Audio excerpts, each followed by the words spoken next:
Matthew here. Today's video features the worst mountain deaths ever recorded. From a woman who spent years preparing for Everest, only to find herself trapped in a violent storm, to a young man who spotted the Matterhorn on vacation and decided on impulse to climb it alone. It was May 19th, 2017, on the summit ridge of Mount Everest. The death zone stretched above 26,000 feet, where freezing winds and thin air made every step a struggle. Climbers relied entirely on supplemental oxygen and careful pacing to survive. Even minor equipment failures could be fatal. Visibility was limited, the terrain exposed, and the slightest misstep carried the risk of a deadly fall. Jenkin Adara, 38, a firefighter from Denver, had been climbing with Paul Hendricks for 8 years. He had recently inherited $200,000 from his father and had loaned Hendricks $75,000 to fund his Everest expedition. After Hendricks' business failed, Adara had pressed Hendricks repeatedly for repayment, even threatening legal action when Hendricks claimed he could not pay.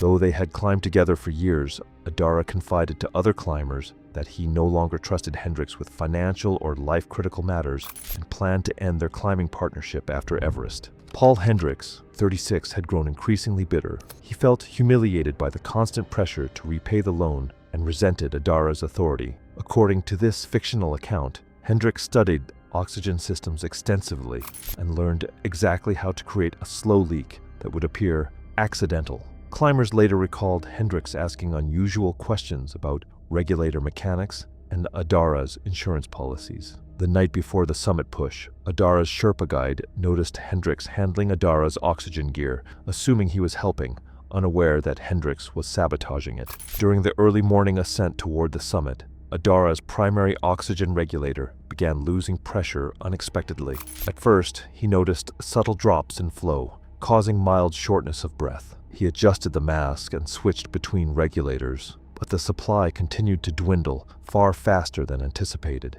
Each step became heavier and his movements slower as the lack of oxygen began to sap both strength and coordination. About 300 feet below the peak, the regulator fully failed, leaving Adara gasping for air on the narrow ridge. His vision blurred, his balance faltered, and severe altitude sickness set in. Confusion, staggering, and sharp headaches made even basic steps dangerous. Hendricks claimed his own system was malfunctioning and refused to share oxygen, despite having full bottles, leaving Adara isolated in the most critical section of the climb. Every attempt to descend became more treacherous, the sheer drops on either side offering no margin for error. Within minutes, Adara's condition worsened dramatically. Cerebral edema overwhelmed him, clouding judgment and causing him to stumble repeatedly. Disoriented and slipping on the icy ridge, he could no longer maintain his footing. Hendricks' helmet camera later showed him checking Adara's pulse, confirming the unconsciousness, before he continued alone toward the summit. Adara collapsed on the ridge, just 280 feet from the top, the thin air and freezing temperatures ensuring that survival was impossible. Hendricks radioed base camp later, reporting that Adara had succumbed to altitude sickness, and no rescue was attempted due to location and weather. Adara's body was recovered 6 weeks later during a commercial expedition. The coroner listed cerebral edema and hypoxia as the cause of death, but the damaged regulator was noted as a contributing factor. Tool marks on the valve indicated deliberate puncture, inconsistent with accidental damage or normal wear. Hendricks collected Adara's life insurance payout as the designated beneficiary and never repaid the loan. Official reports briefly listed the death as high-altitude cerebral edema near the summit, with no mention of foul play. Among climbers, the story circulated as a chilling example of revenge at extreme altitude, one partner eliminating another when resentment and greed outweighed loyalty, and the mountain left no room for mercy. If you're fascinated by these chilling Everest stories, make sure to subscribe and hit the bell. It was April 29th, 2015, and the Khumbu Icefall on Mount Everest stretched from base camp to Camp 1, a shifting maze of crevasses, seracs, and unstable ice towers. Aluminum ladders bridged deep gaps, and thin snow and ice created hidden hazards. Every step demanded careful crampon placement, as even minor slips could be fatal. Dr. James Thornfield, 48, was a former emergency medicine physician turned pharmaceutical entrepreneur founder of a $312 million company specializing in emergency medications. He had spent years managing life or death situations and developing drugs for trauma patients, but his climbing experience was limited to Denali and Aconcagua. Despite this, he approached Everest methodically, hiring experienced Sherpas, investing in premium gear, and following a conservative acclimatization schedule, though time away from his company had compressed his timeline. Thornfield began his ascent through the icefall in pre-dawn light, following standard protocols set by the icefall doctors, who maintain ladders and mark the route. His guide maintained a position behind him, ready to intervene if necessary. Conditions were favorable: clear skies, light winds, and excellent visibility. Thornfield moved steadily, carefully testing each step and crampon placement. Radio checks confirmed his pace matched the planned timeline.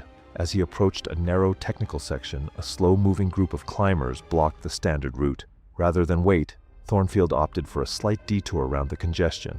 This decision moved him about 30 feet off the established path onto unmarked terrain. Subtle signs of instability, faint fissures, sagging snow, and uneven surfaces hinted at potential hazards, but were difficult to detect without extensive icefall experience. He advanced cautiously, probing the snow with his ice axe and shifting his weight deliberately from crampon to crampon.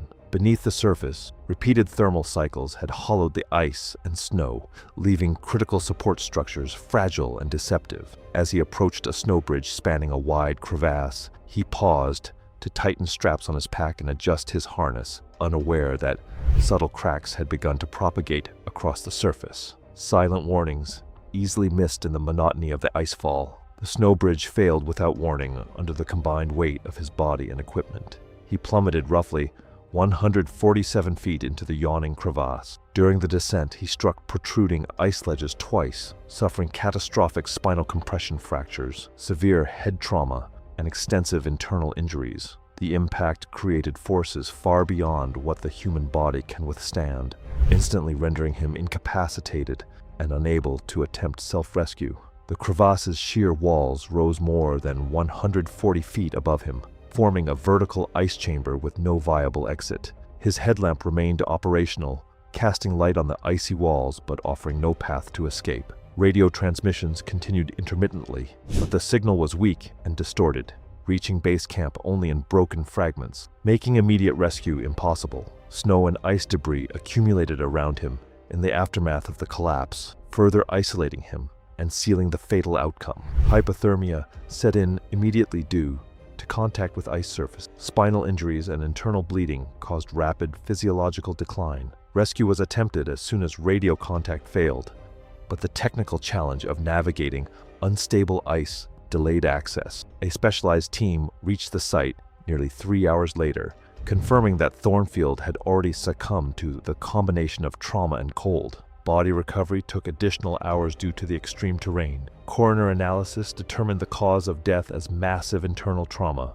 with severe hypothermia and acute mountain sickness as contributing factors. Equipment was found fully functional. The accident resulted from terrain hazards and the fatal consequences of deviating from the marked route. Media coverage focused on Thornfield's achievements in emergency medicine and pharmaceuticals rather than mountaineering. The climbing community classified the incident as a terrain hazard fatality, emphasizing the Khumbu Icefall's unpredictable nature. The irony of a man who had spent his career saving trauma victims dying from trauma himself underscored the mountain's impartial danger. It was April 18, 2013. The spring climbing season on Mount Everest was just beginning. The Khumbu Icefall had been equipped with fixed ropes and aluminum ladders. For climbers, the icefall represented the first major hazard, where avalanches, collapsing ice towers, and hidden crevasses could kill without warning.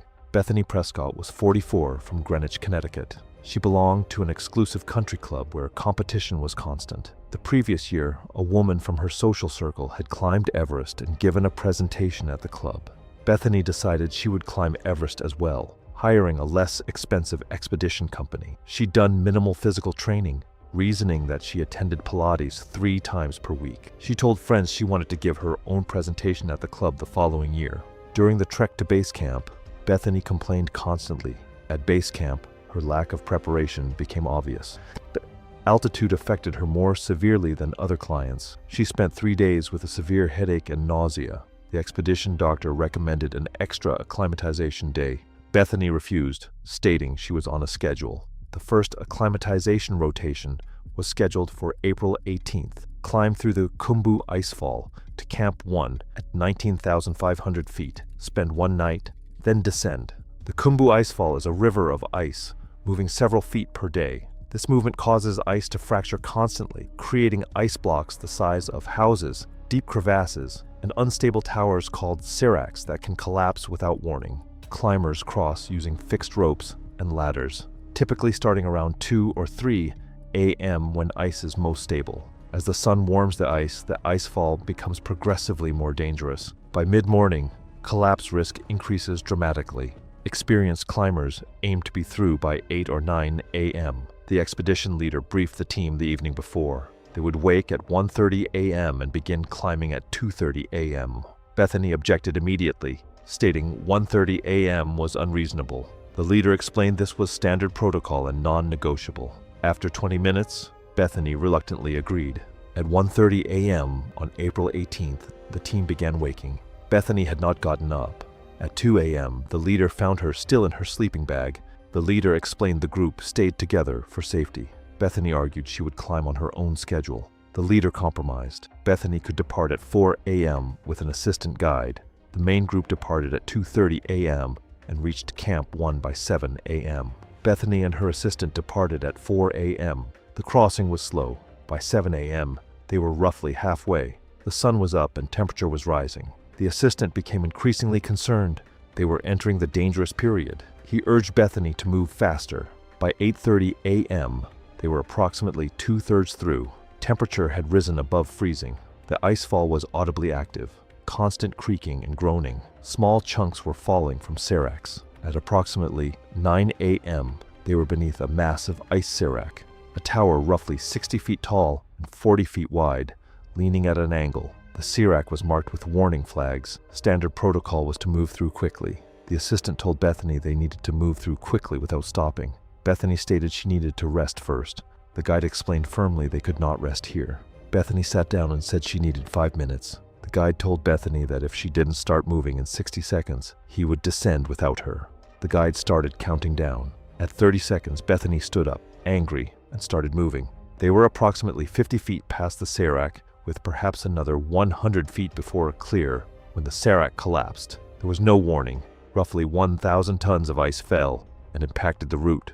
The assistant, ahead on the rope, heard the collapse and dove forward. He was hit by smaller chunks, knocked down and partially buried, but survived with injuries. Bethany was directly in the path of the main mass. She had no time to react. The ice hit her with tremendous force, killing her instantly. Her body was buried under several tons of ice blocks. The assistant freed himself and radioed for help. The rescue team reached the site within 90 minutes. The recovery operation took 2 full days. Bethany's body was located approximately 15 feet below the surface, crushed by the ice. Death had been instantaneous from massive trauma. The official investigation determined the serac collapse was a natural event that could not have been predicted with certainty. However, the investigation noted Bethany and her guide had been in the icefall during the dangerous late morning period when ice is most unstable, and that Bethany had delayed in a high-risk area despite warnings. It was July 9, 2017. Climbing routes at Red Rock Canyon in Nevada had been closed due to an excessive heat warning, with forecasted temperatures exceeding 110 degrees Fahrenheit. Access gates were locked and posted signs warned that dark sandstone walls would exceed 150 degrees Fahrenheit under direct sun, making climbing extremely dangerous. Reed Castleberry was 34, a financial analyst from Denver with 3 years of sport climbing experience, mostly at indoor gyms and a few single-pitch outdoor routes in cooler Colorado conditions. He had never climbed in desert heat, but was visiting Las Vegas for a work conference and saw the trip as an opportunity to tick a classic desert route. Despite the closure, he bypassed the warnings and planned to climb Crimson Chrysalis, a popular 5.8 multi-pitch route with 6 pitches totaling roughly 600 feet. He planned to start at 9 a.m. and finish by noon, bringing 2 1-liter water bottles, minimal gear, and wearing a dark-colored synthetic shirt and climbing pants. Desert sandstone absorbs and radiates intense heat during summer months. Surface temperatures on dark rock can exceed 150 degrees Fahrenheit under direct sun, making handholds painful to touch and causing ropes to become dangerously soft. At elevations above 4,000 feet with no shade, climbers are exposed to both direct solar radiation and reflected heat from the wall. The human body can lose over a quart of water per hour through perspiration in extreme heat, and dehydration rapidly impairs judgment, coordination, and the body's ability to regulate core temperature. Multi-pitch climbing requires sustained exertion over hours, exponentially increasing heat stress risk. Reed bypassed the locked gate around 8:45 a.m. by parking at an overflow area and hiking cross-country to the base of the route. The temperature was already 98 degrees Fahrenheit. He began climbing at 9:20 a.m. after a quick gear check. The first pitch felt manageable, though the rock was already uncomfortably warm to the touch. He reached the first belay station and drank heavily from one water bottle before continuing. By the third pitch, completed around 10:30 a.m., the rock surface was scalding. Reed's hands were red and tender from gripping superheated holds. He'd consumed 1 full liter of water and was sweating profusely, his shirt completely soaked. The temperature had climbed to 108 degrees Fahrenheit, and there was zero shade on the wall. He decided to continue upward rather than rappel down, reasoning that he was more than halfway and could descend the backside hiking trail once he topped out. The fourth pitch required sustained handholds on a vertical face fully exposed to the midday sun. Reed's coordination began deteriorating noticeably. His fingers felt clumsy on the holds, and he was breathing heavily despite the moderate grade. Around 11:15 a.m., he reached the fourth belay station and finished his second water bottle. His face was bright red, and his sweating had decreased significantly, a critical warning sign he failed to recognize. On the fifth pitch, Reed's movements became increasingly erratic. He missed an obvious foothold and had to down-climb to reposition. His vision began blurring intermittently. Approximately 450 feet above the ground, he clipped into a bolt and paused. Nausea hit suddenly, and he vomited a small amount of fluid onto the wall. His legs trembled uncontrollably. He attempted to continue climbing but couldn't coordinate his movements. His core temperature had exceeded 104 degrees Fahrenheit. Confusion set in. He looked down and couldn't remember how many pitches he'd completed. He tried to call for help, but his phone was in his pack at the belay station below. Reed's vision tunneled. He clung to the wall, unable to move up or down. His grip weakened. Within minutes, he slumped forward against the rock, held only by his harness clipped to the bolt. His breathing became rapid and shallow, then stopped entirely. 2 climbers spotted Reed's body hanging limply from the bolt around 1 p.m. and called for help. A technical rescue team reached him by 3:30 p.m., but he had been dead for over 2 hours. His body temperature measured at the scene was 107.4 degrees Fahrenheit. Post-mortem findings confirmed death by heat stroke with multi-organ failure. He had consumed only 2 liters of water over nearly 4 hours of strenuous climbing in temperatures exceeding that 108 degrees Fahrenheit. Medical analysis indicated he would have required at least 4 to 6 liters. His dark synthetic clothing absorbed heat rather than reflecting it, accelerating his core temperature rise. Investigators confirmed he had bypassed the locked gate and multiple posted warnings explicitly prohibiting climbing due to life-threatening conditions. His death was ruled accidental, with notation that inadequate water and no exit strategy directly caused the fatal outcome. We're only halfway through, and the next 2 stories get even crazier. Subscribe so you don't miss future episodes like this.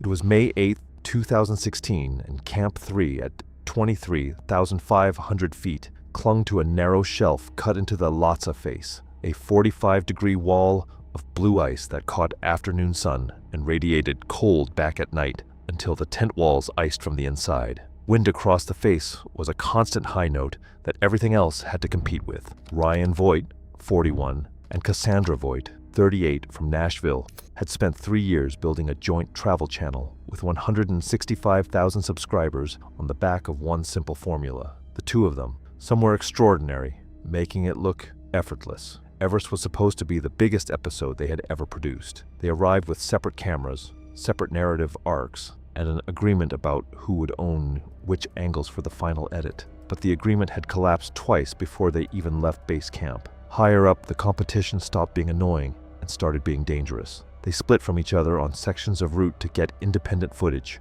argued over rest stop positioning, and put themselves in places their shared Sherpa, Mingmar Wangchuk, 37, from Pangboch, had to track simultaneously. Mingmar had 8 Everest summits and supported his wife, 2 young daughters, and his aging father, whose medical care in Kathmandu required steady payments each season. He had managed difficult clients before, but he had never managed 2 people competing against each other at 23,000 feet. Each one pulled him aside privately to raise concerns about the other, but neither one was willing to acknowledge anything about their own condition. He escalated his overall concern to expedition leader James Whitfield, who spoke to them together. They closed ranks immediately, a united front. No symptoms acknowledged, 2 climbers who were fine. Ryan was already sick. The cough had started 2 days below Camp 3. Dry at first, then producing fluid on deep exhales by the time they arrived. Mingmar heard the faint crackling in the lower lobes during a routine equipment check and told Ryan exactly what it meant and what it required. Ryan told him it was a cold from the dry air, then asked him to step slightly left because he was standing in Cassandra's shot. Cassandra's coordination had been declining since Camp 2, fighting fumbled clips, misjudged reaches for the fixed rope, a stumble on flat ground she laughed off on camera. What they added up to, in Mingmar's assessment, was 2 climbers who needed to go down. The signed waivers and their joint refusal left Whitfield with no grounds to remove either of them. That night at Camp 3, Ryan did not run overnight oxygen, a rationing decision based on calculations from an online forum. The pulmonary edema progressed without supplemental flow. A climber in a neighboring tent heard labored breathing around midnight and flagged Mingmar, who unzipped their tent at 4 a.m. and found Ryan unresponsive, lips blue, chest producing the wet, rhythmic sound of lungs filling faster than they could clear. Cassandra was still breathing but not coherent, glassy, slow to respond, her eyes present but not processing. The cerebral edema that had been presenting as coordination failures had advanced overnight into something that could not be reversed at 23,500 feet. Mingmar woke the 2 additional expedition Sherpas camped nearby and made the call. Cassandra's evacuation began immediately. Ryan's body was secured in the tent for the separate recovery. There was no version of this where both happened simultaneously on a 45-degree ice face with 3 people in the pre-dawn dark. The evacuation of Cassandra down the Lhotse face took 4 hours. Mingmar bore the primary load through the belay system, dead weight on steep ice, rope running through his hands and hips as the others managed below. By Camp 2, something in his lower back had given out. The examination in Kathmandu confirmed 2 herniated discs. The damage was not compatible with sustained load-bearing work above base camp. Cassandra Voigt died during descent at approximately 22,200 feet, and Ryan Voigt's body was recovered by a separate team 3 days later. Mingmar spent 6 weeks in Kathmandu for spinal treatment. The discs stabilized but did not heal to a standard that would support high-altitude guiding. He took a position managing equipment logistics for a trekking company in Namche, a job that kept him in the mountains, but off the routes where his spine could be asked for what it could no longer give. Quick reminder, if this kind of in-depth breakdown matters to you, subscribing helps keep these stories coming. Now let's get back to the mountain.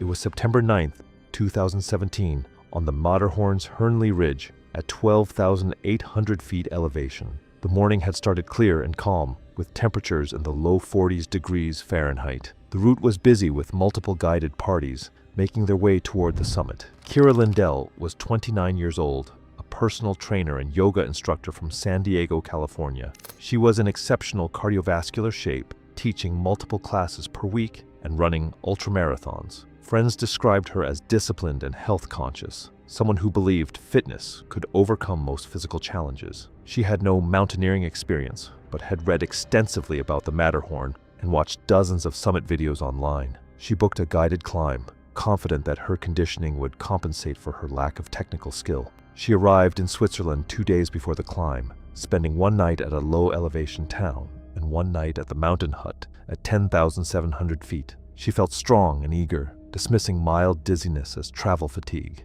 Altitude sickness occurs when the body cannot adjust quickly enough to reduced oxygen levels at high elevation. Symptoms typically begin above 8,000 feet and worsen with rapid ascent. Acute mountain sickness includes headache, nausea, dizziness, and fatigue. if untreated or if ascent continues, can progress to high-altitude cerebral edema, where fluid accumulates in the brain, causing confusion, loss of coordination, altered consciousness, and death. This condition can develop within hours and is a medical emergency requiring immediate descent. Physical fitness does not prevent altitude sickness. Highly fit individuals sometimes push through early symptoms, worsening their condition. The morning of the climb, Kira woke with a headache. She mentioned it to her guide, who asked follow-up questions about nausea, dizziness, and appetite. Kira said she felt fine otherwise and attributed the headache to dehydration. She drank water and took pain medication. The group departed early. Kira kept pace easily for the first 2 hours, chatting with other clients and taking photos. By mid-morning, at roughly 11,800 feet, she became quieter. Her guide noticed she was breathing more heavily than expected for the terrain. Later, she stopped and said she felt nauseous. Her guide had her sit, drink water, and eat a snack. She vomited twice. Her guide asked if she wanted to descend, and she said no, insisting it would pass. They continued slowly. By late morning, at around 12,400 feet, Kira was stumbling. Her coordination was off. She missed handholds and clipped into the wrong side of a fixed rope. Her guide stopped the group and assessed her. Her speech was slightly slurred, and she seemed confused about where they were. The guide made the decision to descend immediately. Descent began shortly after. Kira was moving under her own power, but required constant verbal direction. Her guide stayed directly behind her, guiding each step. Within a short time, Kira stopped responding to questions. She stood still, staring blankly at the rock in front of her. Her guide touched her shoulder and repeated her name. She turned slowly, her eyes unfocused. She said she didn't know where she was. Her guide immediately radioed for emergency evacuation and began a rapid, assisted descent, physically guiding Kira's hands and feet. Within minutes, Kira's legs gave out. She collapsed onto the rock, unable to stand. Her guide and a second guide from another nearby group carried her in a semi-seated position, moving as quickly as the terrain allowed. Kira's level of consciousness continued to decline. She stopped speaking. Her breathing became irregular, deep, then shallow, then deep again. Her eyes rolled back. She lost consciousness entirely. The guides laid her flat and checked her airway. Her pulse was present but weak and rapid. They continued descent, now carrying her fully. A helicopter was dispatched and reached the location within the hour. Landing on a nearby flat section, Kira was loaded and airlifted immediately. She remained unresponsive during the flight. Resuscitation efforts were made en route, but she showed no signs of recovery. Kira was transported to a medical facility in the valley, where she was pronounced dead that afternoon. The medical examiner determined the cause of death as high-altitude cerebral edema, with contributing factors of rapid ascent without adequate acclimatization and continued climbing despite early symptoms of acute mountain sickness. Her physical fitness had no protective effect against the altitude-related condition. The guide's actions were reviewed and deemed appropriate. Descent had been initiated as soon as neurological symptoms were recognized, but the progression had been too rapid. Kira's family was notified that evening. Her body was released several days later and returned to the United States. It was May 7, 2013, and the western CWM on Mount Everest stretched beneath towering faces of Nuptse and Lhotse. The glacier valley looked peaceful under the morning sun, but avalanches and unstable snow lurked, leaving no room for error. Maxwell Grace, 35, was a quantitative hedge fund manager from Greenwich, Connecticut, who had built an $890 million fund by applying complex algorithms to market patterns, analyzing risk with mathematical precision, and optimizing returns through data-driven models. His success relied on his ability to process vast amounts of information and identify patterns invisible to most. Grace approached mountaineering the same way, studying weather trends, avalanche statistics, and historical accident data. Yet his climbing experience was limited. Prior expeditions to Mount Rainier, Mount Whitney, and Kilimanjaro had provided minimal exposure to technical Himalayan terrain. For Everest, he relied on minimal Sherpa support, confident his analytical methods would allow him to navigate the Western CWM safely. Grace began his ascent of the Western CWM in the morning, departing with sufficient daylight to traverse the glacier valley.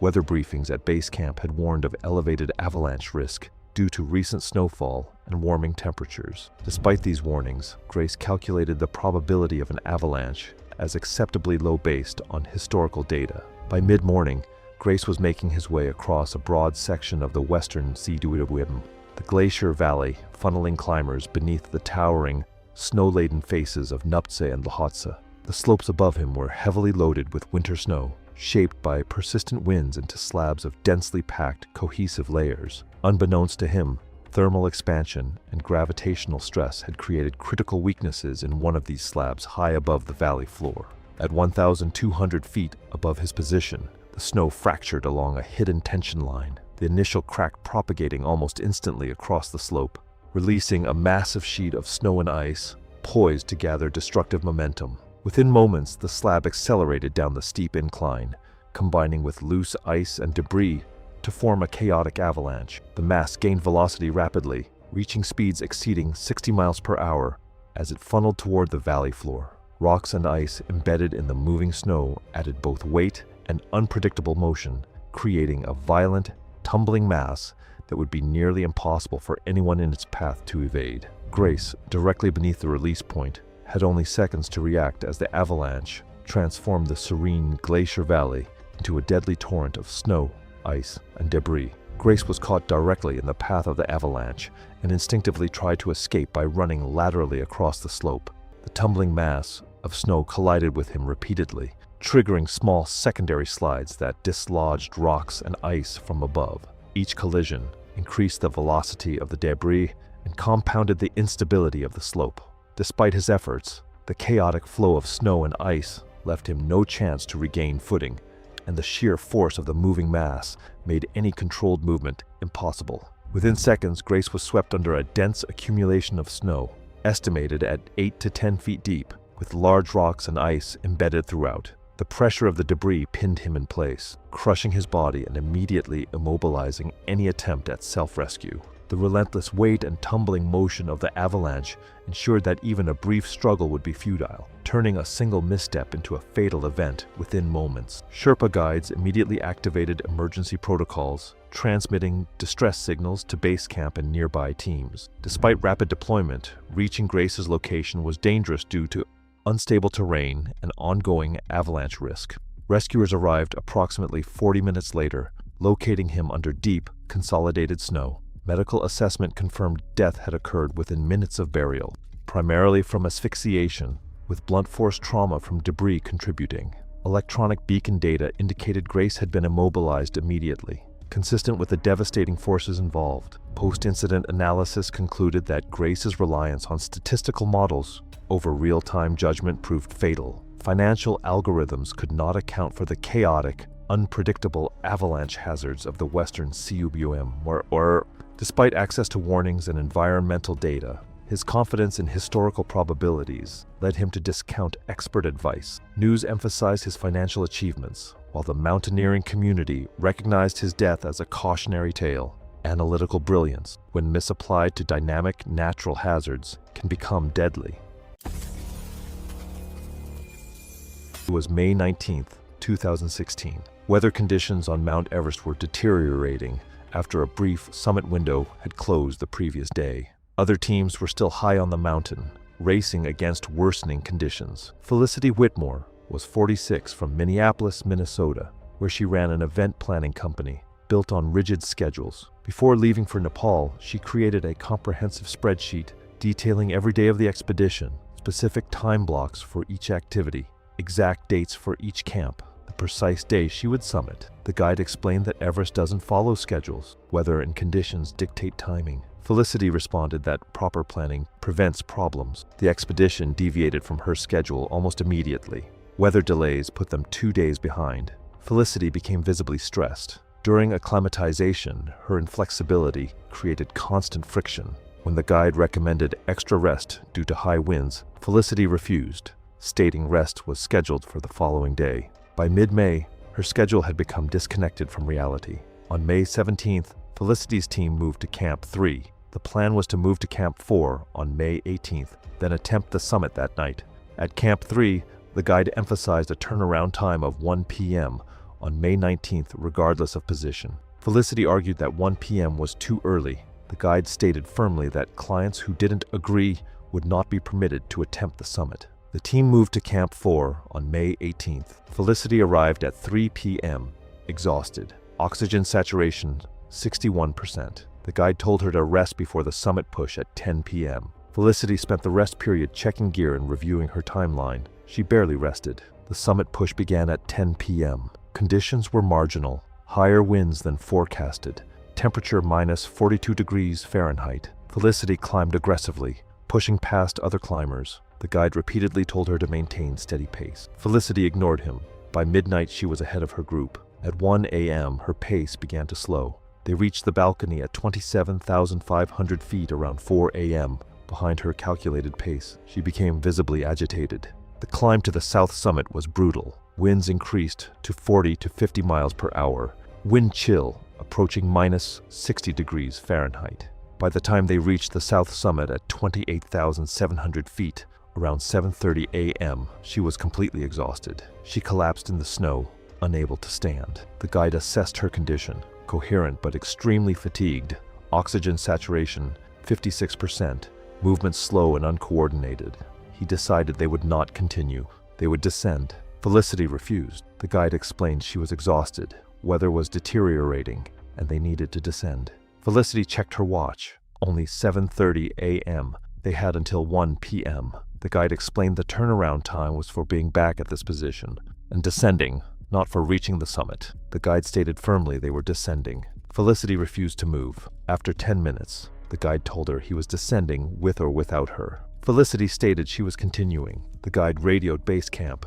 They advised him to descend. He made one final attempt. She refused. He began descending around 7:50 a.m. Felicity rested 20 minutes, then climbed toward the summit at extremely slow pace. At 9:30 a.m., she reached the Hillary Step, taking 45 minutes to ascend it. The final 200 feet took another 45 minutes. She reached the summit around 11 a.m., alone. She sat down, too exhausted to stand, and remained 15 minutes before descending. The descent was catastrophic. By the time she descended the Hillary Step around 12:30 p.m., she'd been moving for 13 and a half hours. Her pace slowed to 50 feet every 10 minutes. At 1 p.m., the turnaround time, she was still at 28,600 feet. She sat down, unable to continue. She tried to radio but couldn't operate it.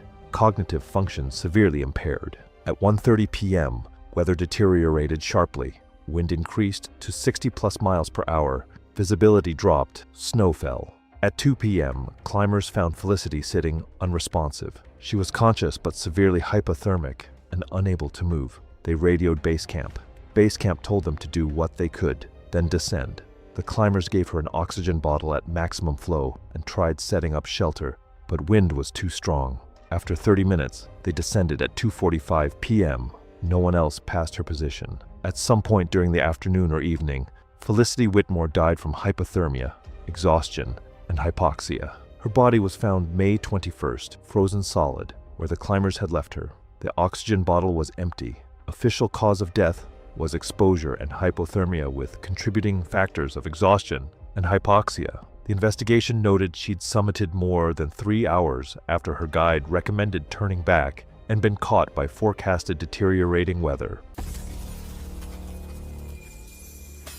It was June 22nd, 2016. The limestone cliffs above Red River Gorge in Kentucky had been temporarily restricted due to ongoing rockfall from unstable formations near the upper rim. Saoirse Delmar was 27, a veterinary assistant from Lexington with 4 years of climbing experience, including 2 seasons of regular outdoor climbing at various crags in Kentucky and Tennessee. She'd completed dozens of routes in the 5.8 to 5.10 range with ropes and had led a handful of single-pitch climbs. She considered herself more skilled than she actually was and frequently dismissed safety protocols as overcautious. Saoirse had free soloed twice before, both easy 5.6 routes, and believed she could handle harder grades. She thought the restriction was temporary bureaucracy and that the rock was stable enough for experienced climbers. Her goal was to solo a route called Broken Arrow, a 5.8 climb she'd completed twice before with a rope and belayer.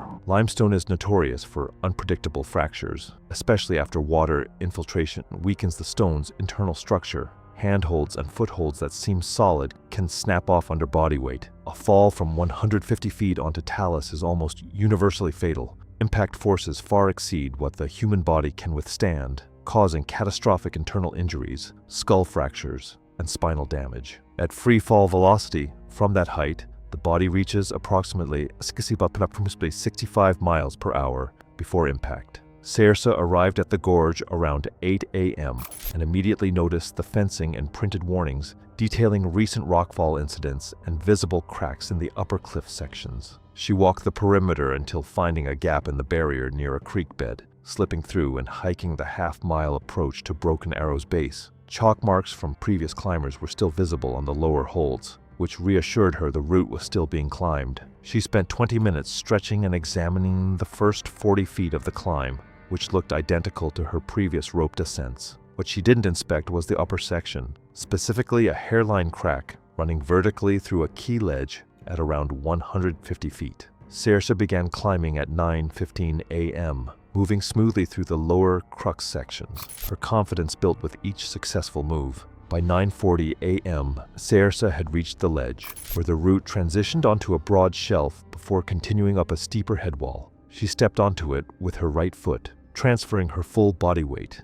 The ledge, undermined by the fracture, held for roughly 2 seconds before detaching from the wall. A section of limestone weighing several hundred pounds broke free, tilting outward. Saoirse's foot slipped as the rock gave way, and she lost her grip on the handholds above. She fell backward, arms flailing instinctively for anything to grab. There was nothing. Her body dropped in free fall, tumbling slightly as she accelerated. She impacted the talus 3 seconds later, landing on her back and left side. The sound echoed through the gorge. Her skull fractured on impact. Multiple ribs broke and punctured both lungs, and her spine fractured in 3 places. Death was likely instantaneous, though her heart continued beating weakly for several minutes as blood pooled in her chest cavity. 2 hikers on a nearby trail heard the impact and immediately called for help. Responders reached Saoirse's location within 35 minutes, but she had no pulse and showed no signs of respiration. The detached ledge section was found shattered near her body. The medical examiner's report listed massive blunt force trauma as the primary cause of death,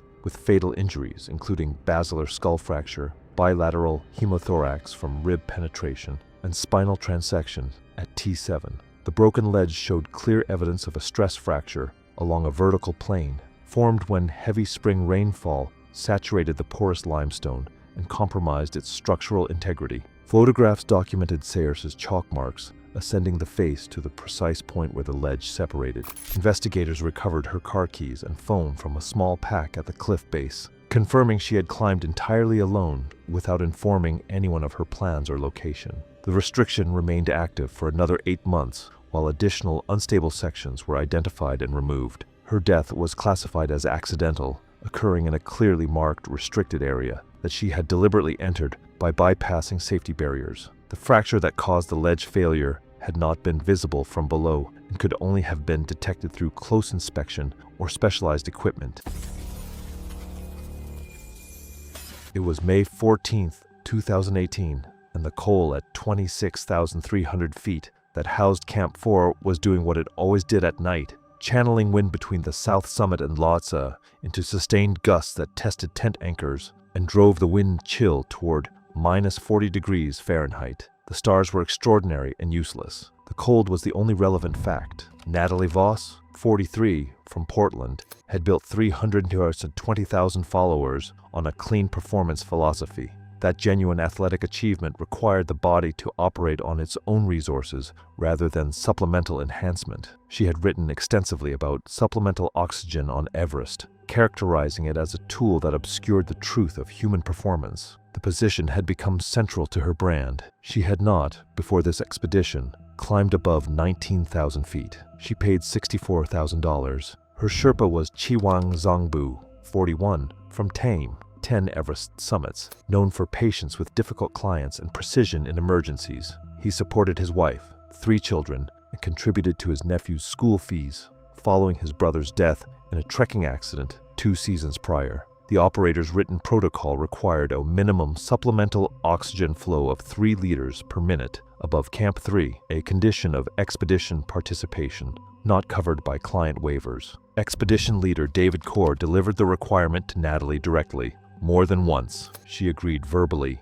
each time. Above Camp 4 on summit night, she reduced her regulator to 1 liter per minute. Chiwang caught it at the first rest stop above 26,500 feet, reset it to 3 liters, and explained what the difference in flow meant for cognitive function at their altitude. She reduced it again above 27,000 feet. He reset it. Above 27,200 feet, she reduced it a third time. He reset it again, explaining that hypoxia was degrading the very judgment telling her the reduction was acceptable. She listened and reduced the flow a fourth time. 30 minutes later, at the balcony, her saturation measured 57%, despite the flow Chiwang had been fighting to maintain. The accumulated periods of reduced oxygen had done damage no reset could undo. Her pace had slowed to a crawl, rest stops extending to 5 and 6 minutes. Responses to his checks coming back slower each time. He told her they were turning around immediately. The message was reaching a brain that was no longer processing at full capacity.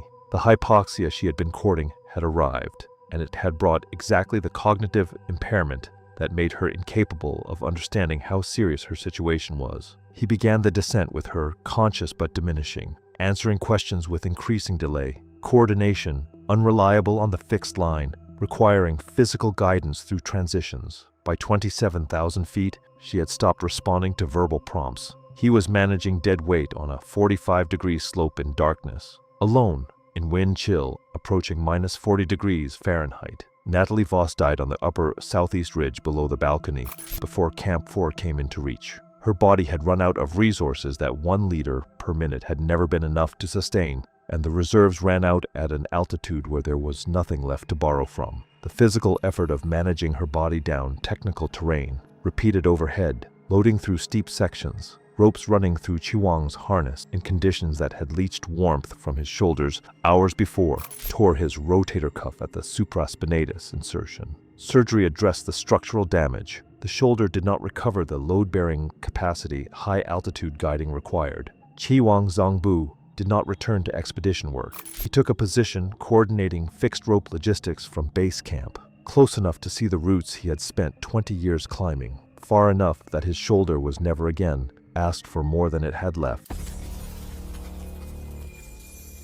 It was February 22nd, 2018, on the Matterhorn's north face at 13,400 feet elevation. The snowpack had been unstable for weeks. Multiple storm cycles throughout February had deposited heavy snow on weak layers, and avalanche warnings had been issued for north-facing slopes above 12,000 feet. Lukas Stahl was 34 years old, a software developer from Munich, Germany. He had been climbing seriously for 8 years and had completed numerous alpine routes, including several difficult winter ascents. His climbing partners described him as talented but impatient, someone who pushed limits and didn't like waiting. He had been planning a winter ascent of the Matterhorn's north face for 2 years, studying route conditions and weather patterns obsessively.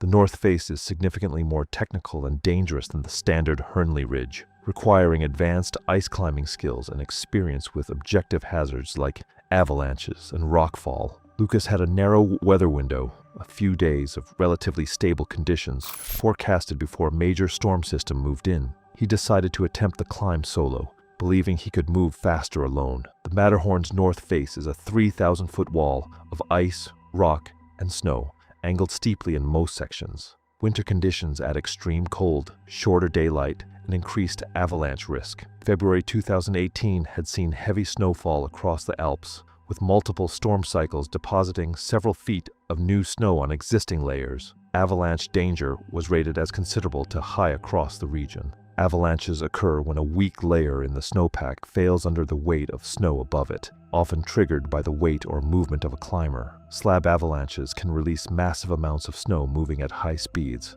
On steep faces, there is no escape. Climbers are swept downward, buried, and subjected to massive, blunt force trauma from tumbling snow, ice, and rock. Local avalanche forecasts for the week warned of persistent weak layers in the snowpack, particularly on north-facing slopes above 12,000 feet. Several climbing routes in the area had been closed or advised against. Lukas reviewed the reports but believed his experience and speed would mitigate the risk. He left the base of the north face in the early morning hours, carrying minimal gear to stay light and fast. Conditions were cold, around 10 degrees Fahrenheit, with light wind. He made good progress. climbing efficiently through mixed rock and ice. By mid-morning, he was at approximately 13,000 feet, well up the face. He noticed small sloughs of snow sliding past him periodically, minor releases that didn't concern him. Later, he entered a steep couloir filled with wind-loaded snow. The snow felt dense and consolidated under his ice tools, but hollow sounds echoed when he kicked his crampons in, a sign of air gaps and weak layers beneath the surface. He moved quickly, wanting to exit the couloir as fast as possible. Lucas was several hundred feet up the couloir, roughly 13,400 feet elevation.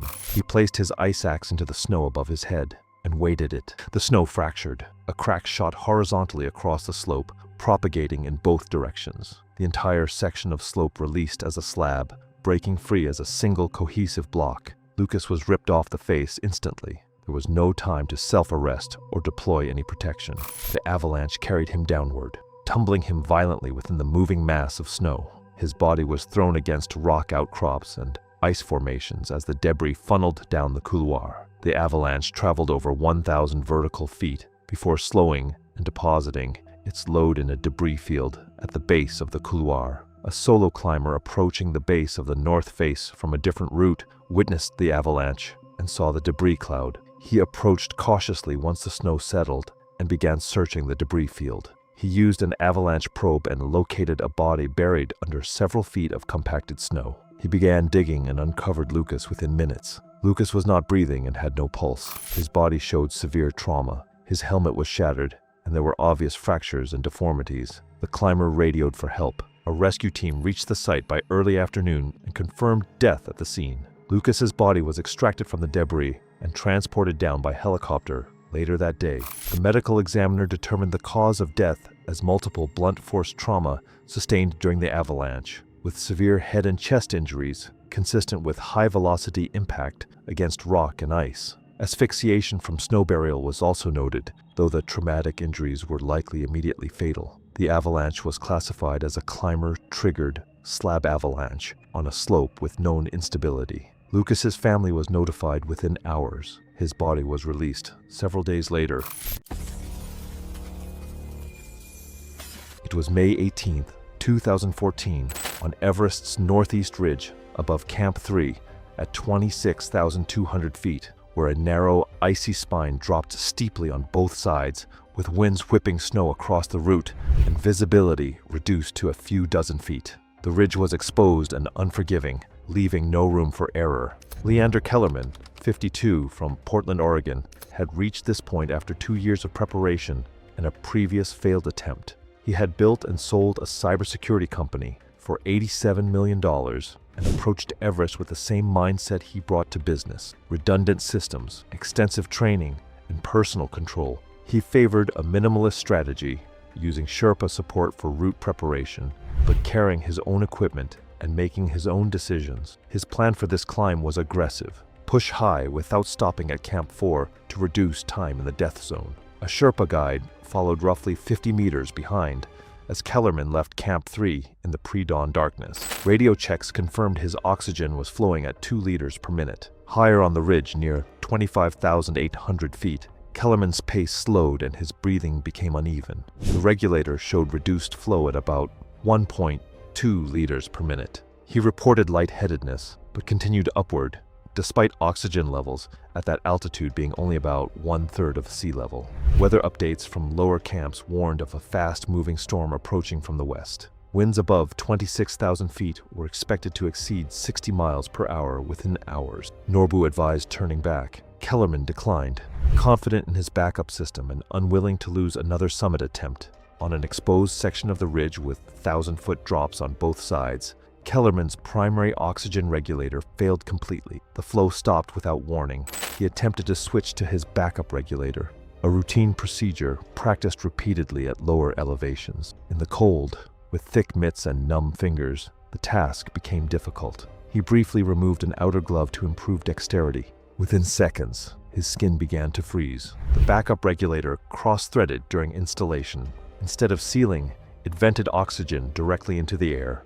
Over roughly 90 seconds, the bottle emptied, about 2,400 liters of compressed oxygen lost. Kellerman was now climbing without supplemental oxygen in the death zone. Hypoxia set in quickly. His vision narrowed, sounds became muffled, and his sense of position degraded. Radio transmissions captured confused, inaccurate location reports. At 5:28 a.m., instead of staying on the established line, he moved laterally along the ridge. The snow ahead appeared firm but was a cornice. Wind formed overhang, unsupported by rock.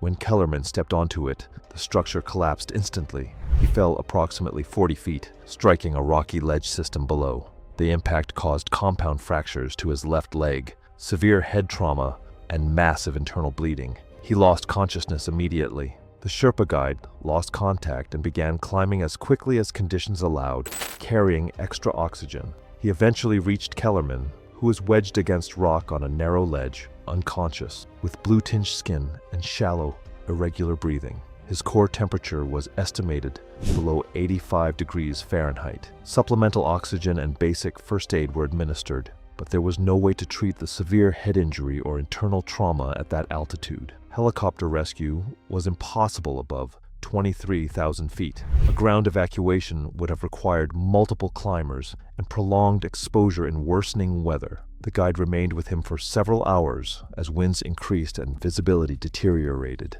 Leander Kellerman died on May 18, 2014. The official cause of death was severe head trauma, with contributing hypothermia and hypoxic brain injury. His body was recovered 6 days later by a 14-person team working in short rotations. Inspection of his equipment later revealed a brittle O-ring failure in the primary regulator, a defect known to affect a limited production batch. A technical bulletin was issued quietly weeks later. The incident was recorded as one of 15 Everest deaths that season.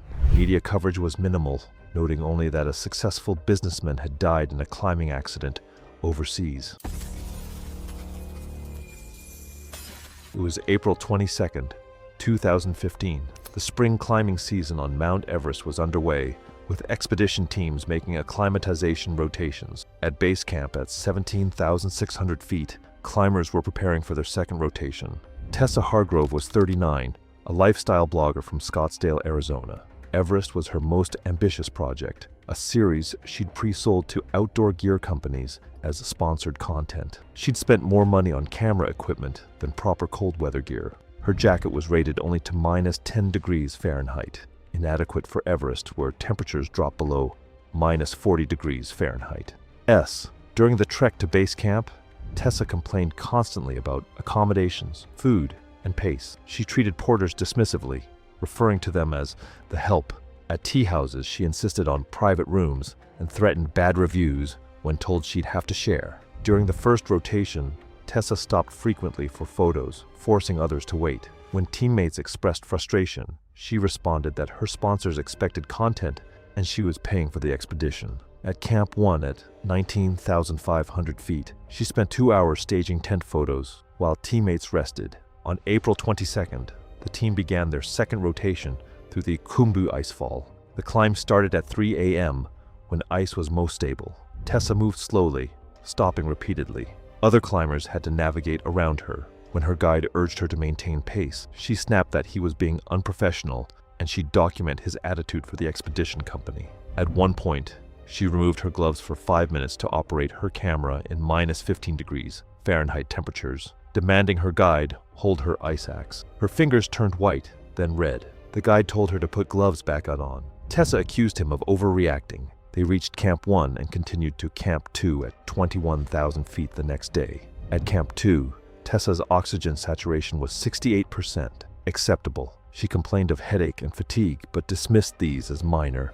The plan was to rest briefly, then descend to Camp 1 before nightfall. At 2 p.m., as the team prepared to descend, Tessa announced she was staying longer to photograph the Lhotse face. Her guide explained they needed to descend before afternoon heat destabilized the route. Tessa responded that her sponsors expected specific shots, and she wasn't leaving until she got them. She'd paid for this expedition and would decide when to leave. After heated argument, the guide gave her a deadline. 2:30 p.m. Tessa spent 30 minutes taking photographs, changing jackets 3 times for different looks. She demanded other climbers move out of her frame. Each time she removed layers, her body lost heat. By departure, her fingers were numb. The guide examined her hands. Early frostbite. Tessa blamed him for not warning her properly. The descent was slow. Tessa's coordination was impaired. She stumbled repeatedly. By 4 p.m., they'd only descended halfway. At approximately 19,800 feet, Tessa sat down, saying she needed rest. The guide checked her oxygen saturation, 62%. Her speech was slurred. He urged her to continue. She stood but sat back down, reporting dizziness and nausea. The guide recognized acute mountain sickness and administered emergency oxygen. The oxygen helped initially, but Tessa couldn't walk. The guide and assistant began dragging her downward. Progress was agonizingly slow. At approximately 5:15 p.m., at 19,600 feet, Tessa suddenly pulled away and stumbled sideways off the route. She took 3 steps onto untracked snow. The snow collapsed beneath her. She'd stepped onto a snow bridge, covering a crevasse. The bridge gave way, and Tessa fell through. The guide rushed to the edge. The crevasse was 8 feet wide, narrowing as it descended. He could see Tessa approximately 40 feet down, wedged between ice walls, not moving. He called her name repeatedly. No response. He radioed an emergency call. A rescue team arrived 90 minutes later after dark. A rescuer descended and reached Tessa 40 feet below the surface. Wedged between ice walls, the rescuer checked for vital signs. None. Tessa was dead. Her oxygen mask had been torn off during the fall. Recovery took 3 hours. Tessa's body was brought to Camp 1, then carried to base camp the next day. The official cause of death was trauma from the fall, combined with hypoxia and hypothermia. Contributing factors included altitude sickness, inadequate cold weather gear leading to frostbite, and exhaustion from prioritizing photography over proper acclimatization. The guide's logs documented repeated warnings, her dismissive responses, and threats regarding his conduct. Her camera was recovered with her body, containing hundreds of photos from the days before her death. The expedition company added protocols requiring guides to confiscate cameras if clients prioritized photography over safety. Tessa Hargrove's body was returned to Arizona for burial. It was November 14, 2015. Mount Whitney's eastern approach had been officially closed for the season due to early snowpack and dangerous ice conditions above 12,000 feet. Posted barriers and caution tape blocked the trailhead, with printed notices warning of fines and serious alpine hazards. Theo Brannick was 31, a software technician from Sacramento with moderate hiking experience but limited winter mountaineering skills. He was known among friends for impatience with rules he considered excessive. Theo had attempted Whitney twice before during illegal seasons, but turned back both times due to altitude sickness. This trip was a spontaneous weekend decision to finally summit before winter fully locked in. He'd bragged to co-workers that closures were just liability protection. Mount Whitney's eastern approach gains over 6,000 feet across miles of exposed alpine terrain, becoming barren and featureless under snow well before the summit. In mid-November, temperatures routinely drop well below freezing overnight, with a wind chill pushing conditions to life-threatening extremes within hours. The trail disappears entirely under heavy snowpack, and navigation without intimate familiarity with the terrain is exceptionally difficult, even with GPS. Theo bypassed the closure barriers around 4:30 p.m., just as the last daylight was fading. He'd ignored repeated online warnings about the trail conditions and early sunset. A ranger vehicle had been parked near the trailhead earlier that day, but Theo waited until it left to begin his ascent. The trail was snow-covered within the first mile, and his running shoes offered no traction on ice patches. By 6 p.m., full darkness had settled, and his headlamp beam barely penetrated the swirling snow. Theo continued upward, confident he could identify the route from summer photos he'd studied. At roughly 10,200 feet, after nearly 4 hours of slow climbing, he reached an area where snow had completely obscured the trail. Multiple drainage paths branched off in different directions. He chose what appeared to be the main path based on instinct. It was the wrong direction. By 9 p.m., Theo realized he'd been climbing into a side drainage instead of following the main trail. His GPS app showed he was nearly a mile off route, heading into unmapped terrain. He attempted to backtrack, but his footprints had been filled in by fresh snow. The temperature had dropped to 5 degrees Fahrenheit, and wind gusts reached 35 miles per hour. His light jacket, soaked from brushing against snow-laden branches, and from sweat, stopped providing insulation. He began shivering violently. Theo tried to call for help, but his phone showed no signal. Around 9:45 p.m., his headlamp began dimming noticeably. The combination of cheap batteries and extreme cold was draining them faster than normal. He tried replacing them with his spare set, but his fingers were already numb and clumsy. He dropped one battery in the snow and couldn't find it in the darkness. In the weakening light, he stumbled forward, hoping to find the main trail. Instead, he tripped over a concealed rock and twisted his ankle severely. The pain made walking nearly impossible. His headlamp died completely around 10:30 p.m. In total darkness, he crawled beneath a cluster of stunted pines and curled into a ball, trying to preserve warmth. His core temperature began dropping rapidly. Shivering stopped after an hour, a sign his body was shutting down. He lost consciousness around midnight. The snowfall continued through the night, covering his position completely. Theo's absence wasn't reported until Monday afternoon, when his roommate realized he hadn't returned from what was supposed to be a day hike. His car was found at the closed trailhead Tuesday morning. A search team deployed Tuesday afternoon, following standard grid patterns from the official trail. They found his body Thursday afternoon, roughly 700 feet below and northeast of where the main trail should have been, at that elevation, partially buried under 8 inches of new snow. The medical examiner determined Theo died from severe hypothermia, with contributing factors including exhaustion, dehydration, and a sprained ankle that immobilized him. His core body temperature had likely dropped below 85 degrees Fahrenheit within 2 hours of becoming stationary. Time of death was estimated between midnight and 2 a.m. on November the 15th. Evidence recovered included his phone with logged attempts to access GPS between 8:45 p.m. and 9:30 p.m., all showing him progressively farther from the maintained trail. His pack contained no emergency bivvy, inadequate spare batteries, and no insulated layers. The case was ruled accidental death due to exposure. Investigators noted that Theo had willfully bypassed multiple closure barriers and ignored clearly posted warnings about life-threatening conditions.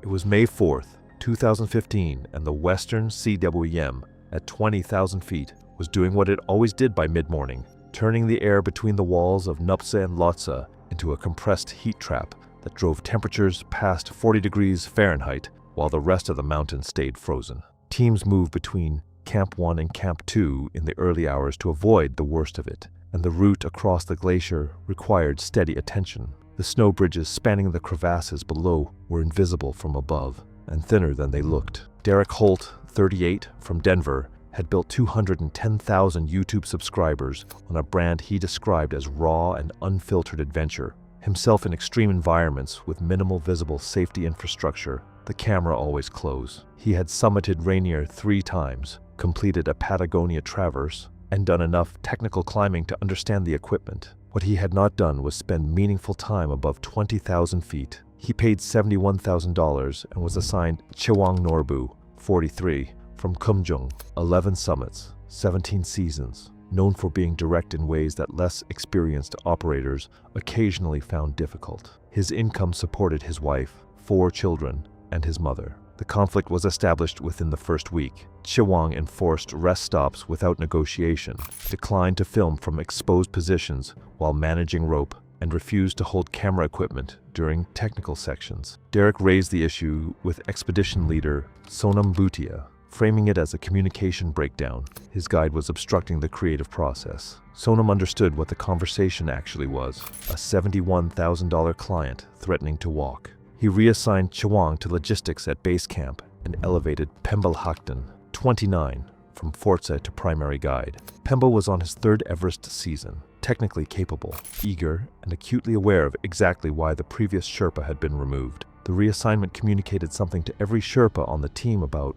whose judgment the operator would protect when it mattered. Chewang said nothing when Sonam delivered the decision. He moved his gear to the logistics tent and began tracking weather models. He had worked with clients who had died because no one experienced enough had been willing to force the issue. He knew exactly what kind of position Pemba was being placed in. Through rotations, Derek climbed without major incident. Pemba filmed from positions Chewang would have refused, held the handheld during transitions, and adjusted pace for content at each camp. The summit push departed Camp 4 on the night of May 19th, under conditions that looked stable at departure. 4 hours in, above 27,000 feet, the weather shifted faster than forecast. Cloud built from the southwest in layers. Wind increased from manageable gusts to sustained pressure that made forward movement costly. 3 teams ahead of Derek's position, turned around within 90 minutes of each other. Pemba told Derek they should consider descending. Derek pointed at the two pushes, still moving above them, and said they were fine.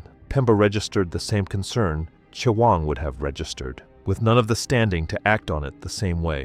He knew why he was standing on this mountain instead of someone else. He did not push back with the force the situation required. At approximately 28,200 feet, visibility dropped into a complete whiteout, driven by 50-mile-per-hour gusts. Derek became disoriented within minutes. The fixed line was still there, but the spatial reference points that told a climber which direction the line ran had dissolved into white. He drifted east off the route toward the Kangshung face and was lost to visibility within 30 seconds. Pemba called his name into the wind and followed the fixed line east for as long as the conditions allowed a human being to survive unclipped. He found nothing. He returned to the line after 28 minutes and descended to Camp 4 with both feet already showing the white patches of advancing frostbite. Derek Holt's body was located 4 days later, approximately 350 feet east of the standard route at 28,100 feet. He had simply walked off the edge of a terrain feature he could not see. Pemba Lakden lost portions of 2 toes on his right foot. The damage made crampon fit on technical terrain unreliable and painful. He worked 1 more season in a support role below Camp 2 before accepting his body would not take him higher again. He left high-altitude work at 30. At base camp, Chewang Norbu had monitored the radio communications through the night. He had heard the weather reports, the deteriorating transmissions, the long silences that followed, and he understood exactly what each one meant. He contracted with a different operator the following season and returned to Everest for 2 more years. He guided carefully and without incident, and did not speak about that night to other climbers unless they asked directly. It was June 18th, 2016, on the Matterhorn's Hernley Ridge, lower scramble section, at 11,900 feet elevation. The morning was clear with light winds, and the rock was still damp from overnight condensation. Guided parties had already begun their ascents, moving steadily up the technical sections of the route. Rhys Fairbank was 26 years old, a marketing coordinator from Manchester, England. He was traveling through Europe on a 3-week vacation with 2 friends, none of whom had mountaineering experience. Rhys was athletic in a casual sense. He played recreational soccer and went to the gym occasionally, but had no technical climbing background. He had seen photos of the Matterhorn and decided on impulse that he wanted to reach the summit. His friends were not interested, so he planned to go alone. He did not hire a guide, believing the route was a challenging hike rather than a technical climb. He rented basic gear, boots, a helmet, and a harness, but had no instruction on how to use them. His goal was to get as high as possible and take photos. He told his friends he'd be back by evening. The Hernley Ridge, while considered the easiest route on the Matterhorn, is not a hike. It is a technical scramble requiring constant use of hands, route-finding skills, and comfort with extreme exposure. Sections of the route involve climbing on loose rock with drops of several thousand feet on either side. Fixed ropes are present in some areas, but they require proper use of a harness, carabiners, and knowledge of self-belay techniques. The rock is often damp from overnight condensation or melting snow, even in summer, and holds can break without warning. Falls on the lower ridge are often fatal due to the length of the fall and the terrain below, steep rock faces and scree slopes. Climbers without experience frequently misjudge the difficulty, and many turn back within the first few hours. Those who continue without proper skills are at extreme risk. Rhys left the mountain hut in the early morning, later than most guided parties. He carried a small backpack with water, snacks, and a camera. He wore the rented boots and helmet, but left the harness in his pack, unsure how to put it on. The first section of the route was straightforward, a steep trail over scree and boulders. Within an hour, the terrain steepened, and he began using his hands to pull himself up. He passed several guided groups who glanced at him but said nothing.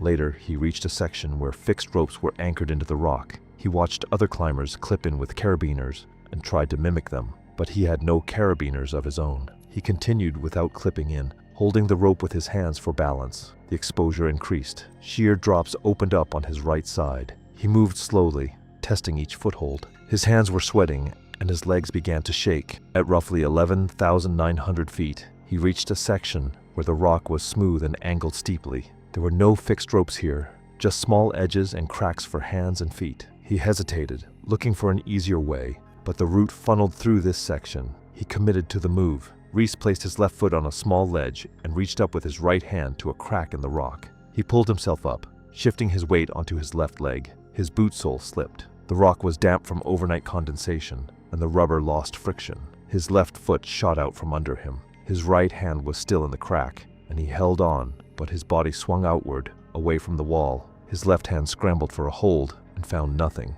His right hand, bearing his full body weight, began to slip from the crack. He tried to pull himself back in, but his grip failed. He fell backward, away from the rock face. A guided group, roughly 100 feet below, saw him fall. He dropped before striking a sloped rock ledge. His body tumbled and continued falling, bouncing off rock outcrops and sliding down a steep scree chute. He fell an estimated total of 300 feet before coming to rest on a narrow ledge. The guide from the group below immediately radioed for help and began climbing toward Reese's location.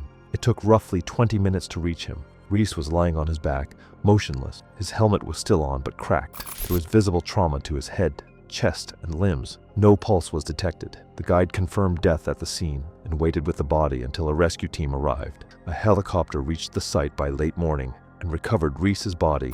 The medical examiner determined the cause of death as multiple traumatic injuries sustained in a fall, including severe head trauma, spinal fractures, and internal bleeding. Contributing factors included lack of technical climbing experience, absence of proper safety equipment, and failure to use available fixed ropes and protection. Reese had no training in the skills required for the route and had significantly underestimated the difficulty and risk. His friends were notified that afternoon. His body was released to his family several days later and returned to the United Kingdom.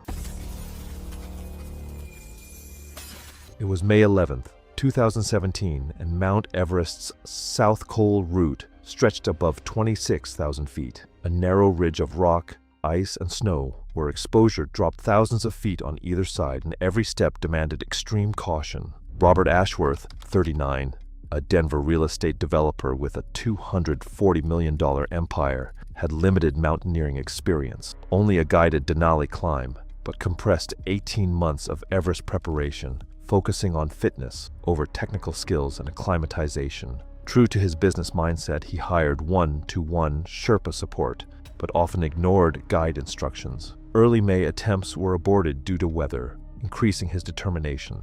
On departing Camp 4, he showed early signs of high-altitude cerebral edema, headache, nausea, and irritability, prompting his guide, Tenzin Norgay, to advise additional acclimatization. Despite repeated warnings and remote medical consultation confirming the risk of serious altitude sickness, Ashworth insisted on continuing. He severed rope connections, effectively abandoning all safety measures provided by the guide. At extreme altitude, this decision eliminated the primary advantage of guided climbing. Oxygen levels had dropped to around 30% of sea level concentration, and the brain's cognitive functions were already compromised. Judgment deteriorates rapidly in these conditions, and personality changes are common, an effect that Ashworth would soon experience fully. By the time the team approached the summit pyramid, Ashworth's symptoms worsened. Confusion and aggressive behavior became apparent, and radio communications revealed increasingly irrational responses. Instead of descending along the established South Col route toward Camp 4, he deviated toward the north face, a direction that led into extremely technical, unprotected terrain. Attempts to correct his course through radio guidance failed. Ashworth insisted he was following the correct path, despite clear evidence that he was disoriented. Moments later, Ashworth began an uncontrolled descent. He tumbled approximately 600 vertical feet down a steep slope composed of mixed rock and ice. Multiple impacts against rock outcrops caused massive trauma to his head, chest, and extremities. As he continued tumbling, Ashworth collided with unstable snow and ice formations, triggering small avalanches that carried him further down the slope and dislodged additional debris. Each impact worsened his injuries and made the terrain even more treacherous for any potential rescuers. The steep incline and hidden ice patches left him no opportunity to regain footing, while falling rocks and shards of ice added to the chaos, turning a single misstep into a rapidly escalating, unsurvivable accident. The fall ended on a cliff formation where violent impact halted further descent, but the injuries were instantly fatal. Immediate rescue was impossible. Helicopters could not operate safely at that altitude, and ground teams required days to reach the site, navigating complex technical terrain while weather conditions fluctuated. Recovery operations confirmed that death had been instantaneous, caused primarily by blunt force trauma with contributing internal injuries. Coroner analysis also noted the presence of severe high-altitude cerebral edema, confirming that impaired judgment from altitude sickness had directly contributed to the fatal navigation error. Equipment functioned normally, and Ashworth's navigation choices, while fatal, were consistent with decisions made by climbers with similar levels of experience facing congestion and fatigue on extreme routes. Within the mountaineering community, Ashworth's death was classified as a preventable altitude sickness fatality. It illustrates the lethal consequences of summit fever, a psychological condition where the desire to reach the peak overrides rational decision-making. His competitive drive, determination to succeed, and refusal to retreat, traits that had made him a highly successful business executive, became precisely the characteristics that proved deadly in the death zone. The irony of Ashworth's death was that he fell just 50 feet below Everest's summit, where physiological stress peaks and judgment fails. Even with resources, guidance, and preparation, climbers can succumb to extreme altitude. His case now serves as a cautionary tale, showing how traits that drive business success can become deadly vulnerabilities on the world's highest peak. It was April 28, 2016. Weather forecasts showed promising patterns for mid-May summit attempts on Mount Everest. Expedition teams were pushing through acclimatization rotations. Claudia Kensington was 48, a pharmaceutical sales director from Boston who managed a large team. She was known for demanding management and refusing excuses. She'd hired an expensive expedition company for premium service. From the beginning, she treated guides and staff as service employees rather than expert advisors. The trek to base camp showed Everest wouldn't respond to her usual approach. She struggled with altitude, arriving with a persistent headache and shortness of breath lasting 3 days. The expedition doctor recommended extra rest. Claudia refused, stating she had business obligations in 6 weeks. She brought a satellite phone and spent hours daily on conference calls from 17,600 feet. During the first acclimatization rotation, Claudia's oxygen saturation levels were consistently lower than others. At Camp 2, at 21,000 feet, her saturation was 65%, while others registered 70 to 75%. The guide recommended a slower schedule. She dismissed the concern, stating she'd completed the rotation and felt fine. The second rotation began April 28th. The plan was to climb to Camp 2, spend one night, continue to Camp 3 at 23,500 feet briefly, then descend.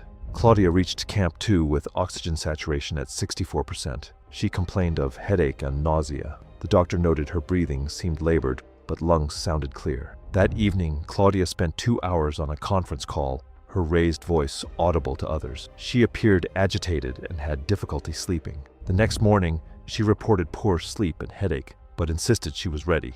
The climb from Camp 2 to Camp 3 ascends the Lhotse face at 45 degrees or steeper, taking 4 to 6 hours. Claudia struggled from the beginning. Her pace was slow with frequent rest stops. She reached Camp 3 at 2 p.m. after 7 hours, exhausted and breathing heavily. Her oxygen saturation was 58%. The guide noticed her breathing seemed more labored than expected. Claudia admitted feeling extremely tired and short of breath. The guide decided to descend immediately. Claudia protested, saying she needed rest first. After discussion, she agreed. Descent began at 2:30 p.m. Within 15 minutes, Claudia was in serious trouble. Her coordination was poor and she moved extremely slowly. At approximately 23,000 feet, she began coughing. The cough was wet. Pink frothy sputum appeared on her glove. The guide recognized high-altitude pulmonary edema, HAPE. Fluid was accumulating in Claudia's lungs. HAPE requires immediate descent and can progress to death within hours. The guide radioed an emergency call. Over the next hour, Claudia's condition deteriorated rapidly. Her coughing became more frequent with pink frothy fluid. Her breathing became increasingly labored, rapid, shallow breaths. Her lips and fingernails took on a bluish tint. Her oxygen saturation was 48%, critically low. The guide and 2 staff who'd climbed to assist essentially dragged Claudia down the Lhotse face. She could barely move. By 6 p.m., they'd only reached 22,000 feet. Claudia's consciousness was declining. She seemed confused and couldn't follow instructions. At approximately 21,500 feet, Claudia collapsed onto her hands and knees, coughing violently, bringing up large amounts of fluid. Then she slumped onto her side. The guide checked her breathing, rapid and gurgling. Her oxygen saturation was unmeasurable. He administered supplemental oxygen at maximum, 4 liters per minute. Her saturation came up to 52%, but she remained semi-conscious and unable to move. If you're enjoying these stories, make sure to subscribe so you don't miss the next one. The guide radioed for helicopter evacuation, but helicopters couldn't operate at 21,500 feet as darkness fell. The team continued dragging Claudia. By 7:30 p.m., they reached Camp 2 at 21,000 feet. A helicopter attempted to reach them, but couldn't land safely. The pilot radioed he would try at first light. Claudia was placed in a tent with continuous oxygen. The doctor monitored her through the night. Her condition remained critical, semi-conscious, breathing rapidly, coughing up fluid. Her saturation remained in the low 50s despite maximum oxygen. At approximately 3 a.m. on April 30th, Claudia's breathing became more irregular. Several rapid breaths, then stopping for 10 to 15 seconds, then gasping. This pattern indicated her brain was being affected by severe oxygen deprivation. At 3:47 a.m., she stopped breathing entirely. The doctor attempted CPR, but knew it was futile at 21,000 feet. After 15 minutes, he stopped. Claudia Kensington was dead. The helicopter evacuation proceeded at dawn as body recovery. Claudia's body was flown to lower altitude, then returned to Boston. The official cause of death was high-altitude pulmonary edema, with contributing factors of inadequate acclimatization, continued ascent despite symptoms, and delayed descent. It was April 23, 2014. Ice climbing routes along a popular frozen waterfall corridor in Colorado had been closed for the season due to rapidly deteriorating ice conditions. Spring temperatures had been unseasonably warm for 2 weeks, with daytime highs in the mid-50s, causing significant melting and structural weakening of the ice formations. Nola Presswick was 29, a graphic designer from Portland with 2 seasons of ice climbing experience, including a dozen successful ascents of moderate WI3 and WI4 routes in the Cascades and Rockies. She was visiting Colorado for a long weekend and was disappointed to find her target routes closed. Despite the closure, she decided the warnings were overly cautious and planned to climb a route called Bridal Veil, a WI4 grade waterfall approximately 120 feet tall that formed over a rocky creek bed. Late-season ice becomes structurally unsound as spring temperatures rise. Repeated freeze-thaw cycles create internal weaknesses, causing the ice to become rotten, honeycombed with air pockets and prone to sudden, catastrophic failure. Visual inspection from below is often insufficient to detect rottenness, as the surface can appear solid while the interior has deteriorated. Ice screws may pull out under minimal force, and entire columns can detach from the rock with no warning. Water flowing beneath ice formations accelerates melting from below, further compromising stability. Nola arrived at the closure signs around 6 a.m.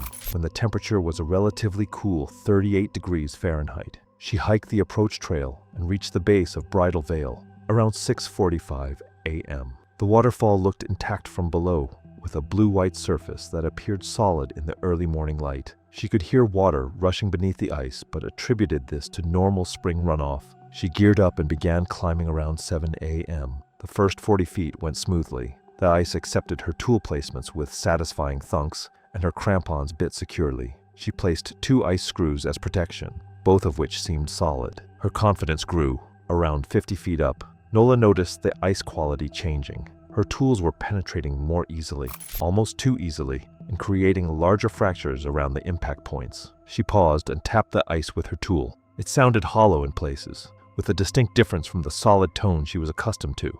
She considered descending, but continued, reasoning she was already halfway up. At approximately 65 feet, Nola swung her right tool into the ice for her next placement. The tool punched through the surface entirely, penetrating into a hollow cavity behind. Before she could react, a vertical crack shot downward from the impact point. A section of ice, roughly 4 feet wide and 10 feet tall, detached from the underlying rock face. Nola's tools ripped free. The ice column, with her standing on it, tilted outward and fell away from the wall. She dropped backward through open air, still attached to the falling ice by her front points. The ice screws ripped out instantly. They had been anchored into the same rotten section. She fell approximately 65 feet, impacting the rushing creek below with tremendous force. The frigid water, moving fast with spring runoff, was roughly 4 feet deep where she landed. The impact stunned her, and her heavy pack immediately pulled her under. The current swept her downstream toward the deeper pool. She surfaced once, gasping,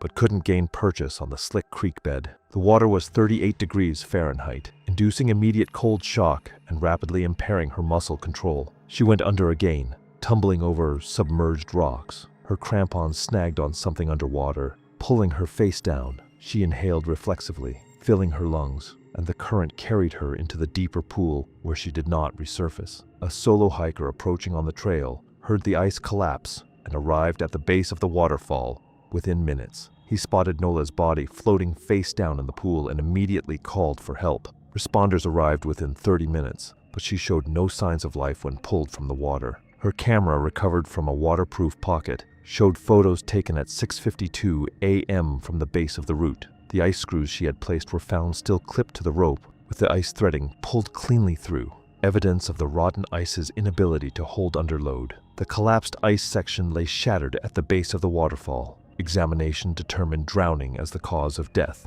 with cold water immersion as a significant contributing factor. Additional injuries included a dislocated shoulder, fractured collarbone, and severe bruising across her back and ribs from the impact, though none were individually fatal. Her core temperature at recovery was 52 degrees Fahrenheit. The investigation documented that she had bypassed closure signs and ignored posted warnings about unstable ice conditions. Her death was ruled accidental, noting that the closures existed specifically to prevent incidents like hers. It was April 22, 2017, and Everest Base Camp sat at 17,600 feet beneath a sky that had been clear for 4 consecutive days. The kind of clarity that made the mountain look manageable from below, which was exactly the kind of impression that killed people. Prayer flags snapped above the tent clusters on the Khumbu Glacier, juniper smoke drifting from the Puja altar. Temperatures dropped to 8 degrees Fahrenheit overnight and climbed into the low 30s by midday. Among the climbers staged at base camp that spring was Ashley Mercer,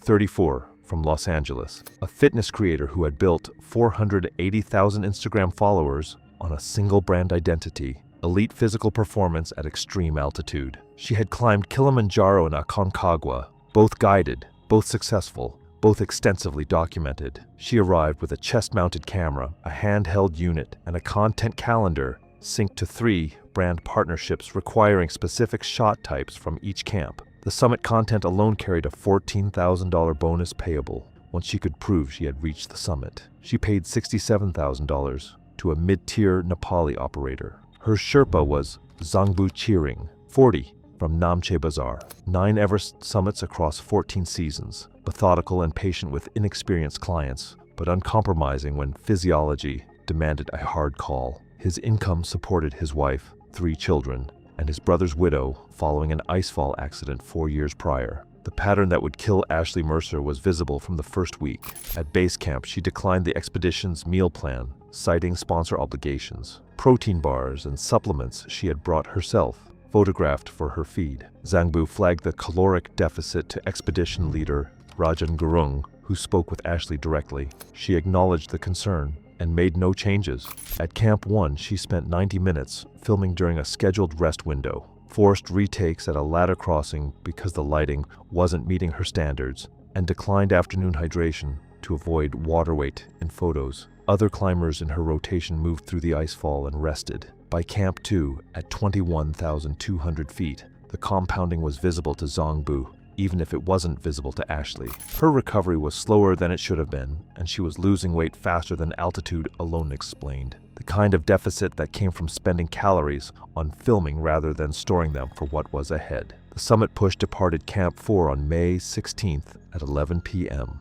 Ashley climbed steadily through the lower southeast ridge, pace acceptable, oxygen at 4 liters per minute. Above the balcony at 27,600 feet, rest stops lengthened, and breathing became audible through the mask. Zangbu checked her saturation, 63%. He told her they were approaching the turnaround threshold. She told him they were approaching the summit. At approximately 27,800 feet, with the turnaround time already 40 minutes past, Ashley stopped on the fixed line and began adjusting her chest mount. She spent the next 22 minutes attempting to capture a sponsored segment, adjusting the mount angle, repositioning twice, checking playback on the handheld, and reshooting. Zhang Bu told her at the 5-minute mark that they needed to descend.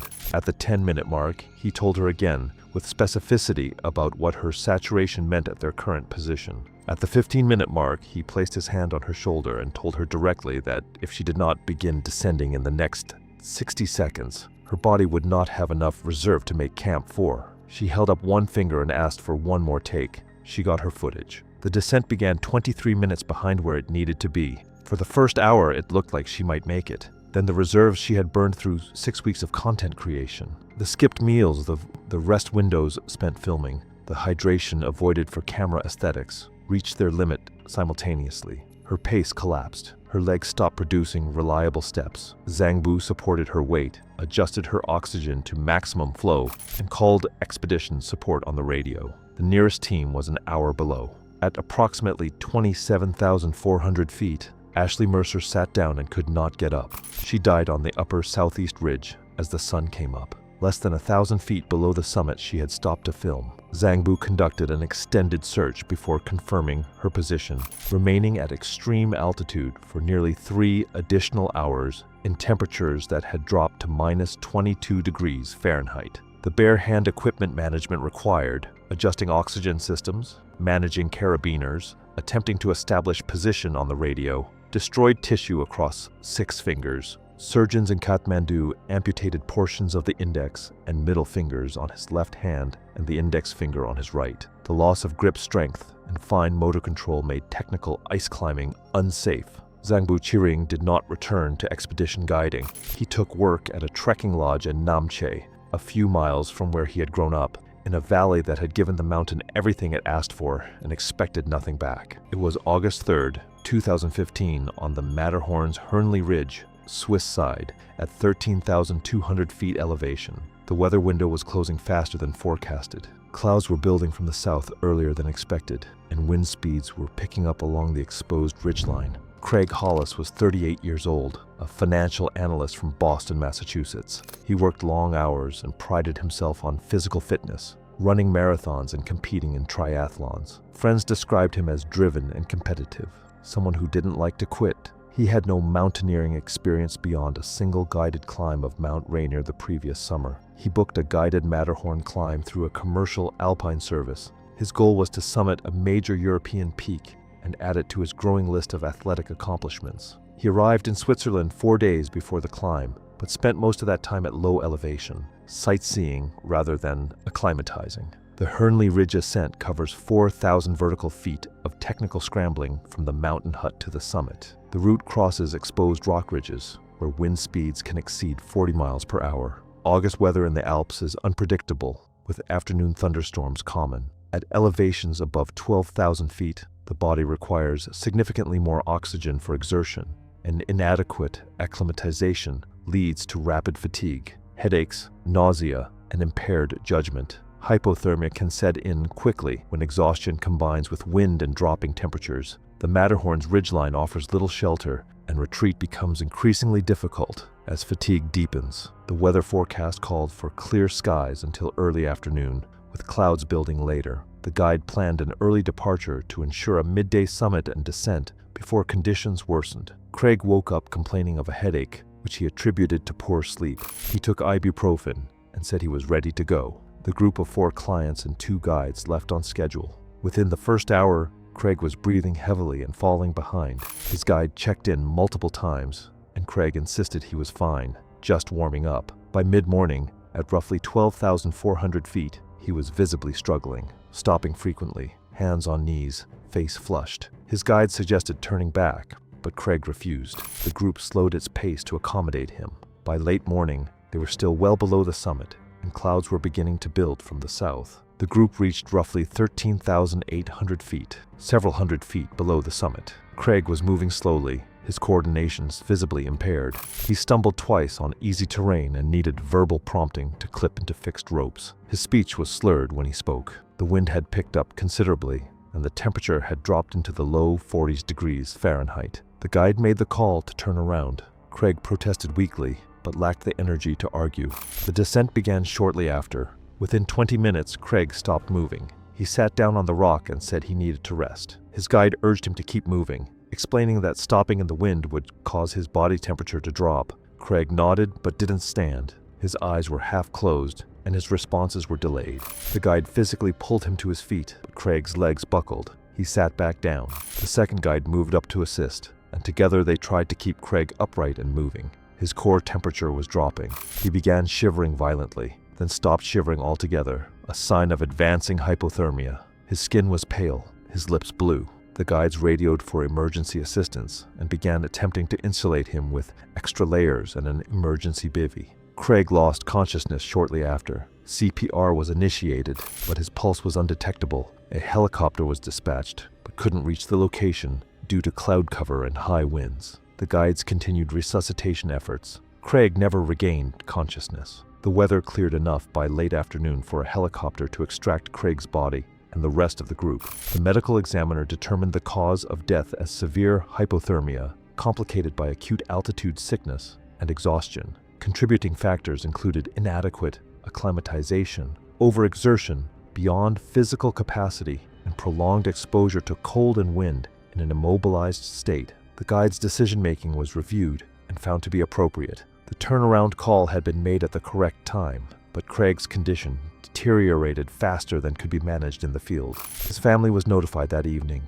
His body was released several days later and returned to the United States. It was May 22nd, 2016, on Mount Everest's summit pyramid above the South Col at roughly 28,000 feet. The ridge was narrow and exposed, with steep drops on all sides and cornices that could collapse without warning. Blowing snow reduced visibility to a few feet, and gusts swept across the ice and rock, making every step precarious. Enola Vasquez, 44, was the founder of a $156 million medical device company. She had spent 4 years systematically building high-altitude climbing experience, completing 6 of the 7 summits to prepare for Everest. Known for meticulous planning and calculated risk-taking, she applied the same precision to mountaineering that had made her business successful. Unlike many wealthy climbers, she preferred a minimalist strategy, carrying her own equipment and relying on Sherpa support only for route preparation and emergency backup. Her approach to Everest was deliberate. She chose the tail end of the spring climbing season, when summit crowds would be smaller, but weather conditions were slightly less predictable. Her plan emphasized self-reliance, careful pacing, and strict adherence to oxygen and hydration schedules, reflecting the same methodical mindset that had guided her business decisions. Every element of the climb, from acclimatization to route selection, had been calculated to reduce risk while maximizing her chance of a successful summit. Her summit push followed the standard late-night timeline to reach the peak by late morning. The ascent proceeded normally. She passed the balcony at 27,600 feet with a steady pace and clear radio contact. She reached the summit, spending roughly 15 minutes completing summit rituals and taking photographs before beginning her descent. By the time she reached the south summit, visibility began to drop and winds increased noticeably.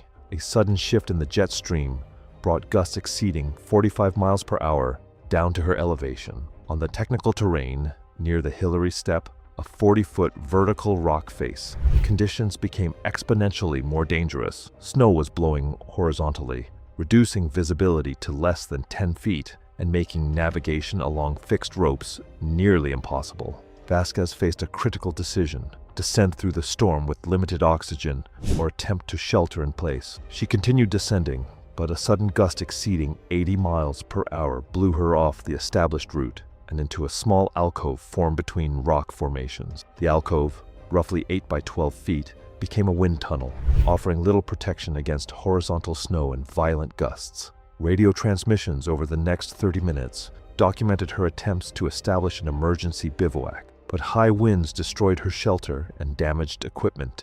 Her radio then went silent, though her GPS beacon continued transmitting her position, which remained unchanged for the following 6 hours. Without shelter, Vasquez's core temperature dropped rapidly.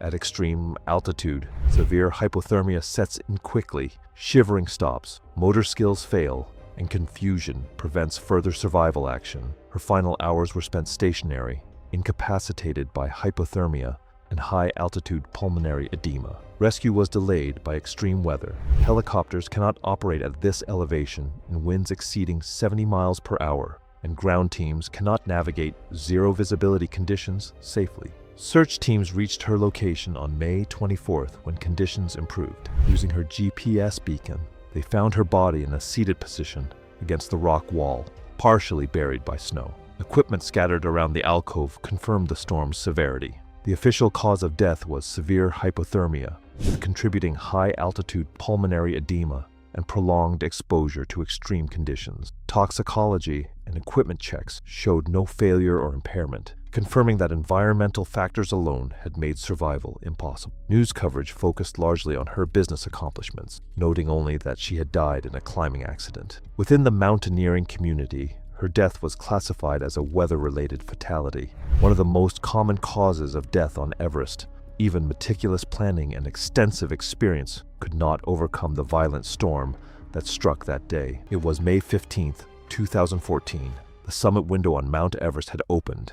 At Camp 2 at 21,000 feet, climbers prepared for summit pushes. Among them was a woman whose confidence would prove catastrophically misplaced. Darcy Sutherland was 41 from Boulder, Colorado. She'd climbed all 58 of Colorado's 14,000-foot peaks and completed mountaineering courses. By Colorado standards, she was experienced. However, Colorado's highest peak tops, out at 14,440 feet, where air contains 60% of sea-level oxygen. Everest's summit has only 33%. She'd chosen a cheaper expedition company, reasoning she didn't need hand-holding. She'd been vocal during the trek, telling others that most Everest clients were tourists with no business on a serious mountain.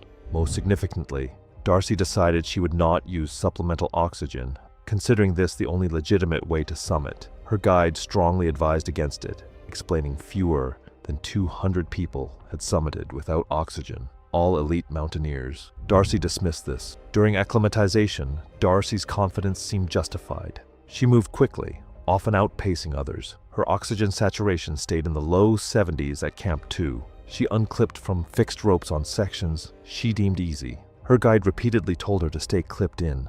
Darcy argued she'd been climbing 15 years. On May 15th, Darcy's team moved to Camp 3 at 23,500 feet. Her oxygen saturation was 68%, good, especially without supplemental oxygen. That evening, the guide emphasized everyone would use oxygen from Camp 4 onward, non-negotiable. After 30 minutes of argument, Darcy reluctantly agreed to carry oxygen, but made clear she intended to summit without it if possible. The team moved to Camp 4 on May 17th. Darcy struggled more than expected, arriving noticeably fatigued. Her oxygen saturation was 62%. The summit push began at 9 p.m. Darcy started with oxygen at 2 liters per minute. At 27,000 feet, she removed her mask. The guide told her to put it back on. Darcy ignored him. Her pace slowed noticeably. Her movements became less coordinated. At the balcony at 27,500 feet, the guide checked her equipment. She turned off the flow valve. He turned it back on and stated if she turned it off again, he would end her summit attempt immediately. At 28,000 feet as dawn broke, Darcy's coordination became impaired. She stumbled on flat ground. The guide recognized cerebral hypoxia and increased her oxygen flow. They reached the south summit at 28,700 feet around 6:30 a.m. Darcy sat heavily. Her response was slow, words slurred. The guide performed a coordination test. Darcy missed his finger twice, clear signs of high-altitude cerebral edema, HACE. The guide told Darcy they needed to descend immediately. Darcy refused. The guide radioed base camp. They advised immediate descent. Darcy stood and walked toward the summit, not down. The guide grabbed her arm. Darcy pulled away. At 28,700 feet, he barely had strength to move himself, let alone restrain a client. He followed, hoping to convince her to turn around. Darcy continued at extremely slow pace. Other climbers passed. Several asked if everything was okay. The guide said his client showed cerebral edema signs but refused to descend. At 7:30 a.m., Darcy reached the traverse below the Hillary step. Her movements were uncoordinated. Halfway across, she stopped, swaying. The guide grabbed her harness. Her eyes were unfocused. She didn't seem to recognize him. The guide turned her around and clipped her, facing downward. Darcy didn't respond but moved when pushed. After approximately 100 feet, Her legs buckled. She couldn't support her weight. Her consciousness was declining rapidly.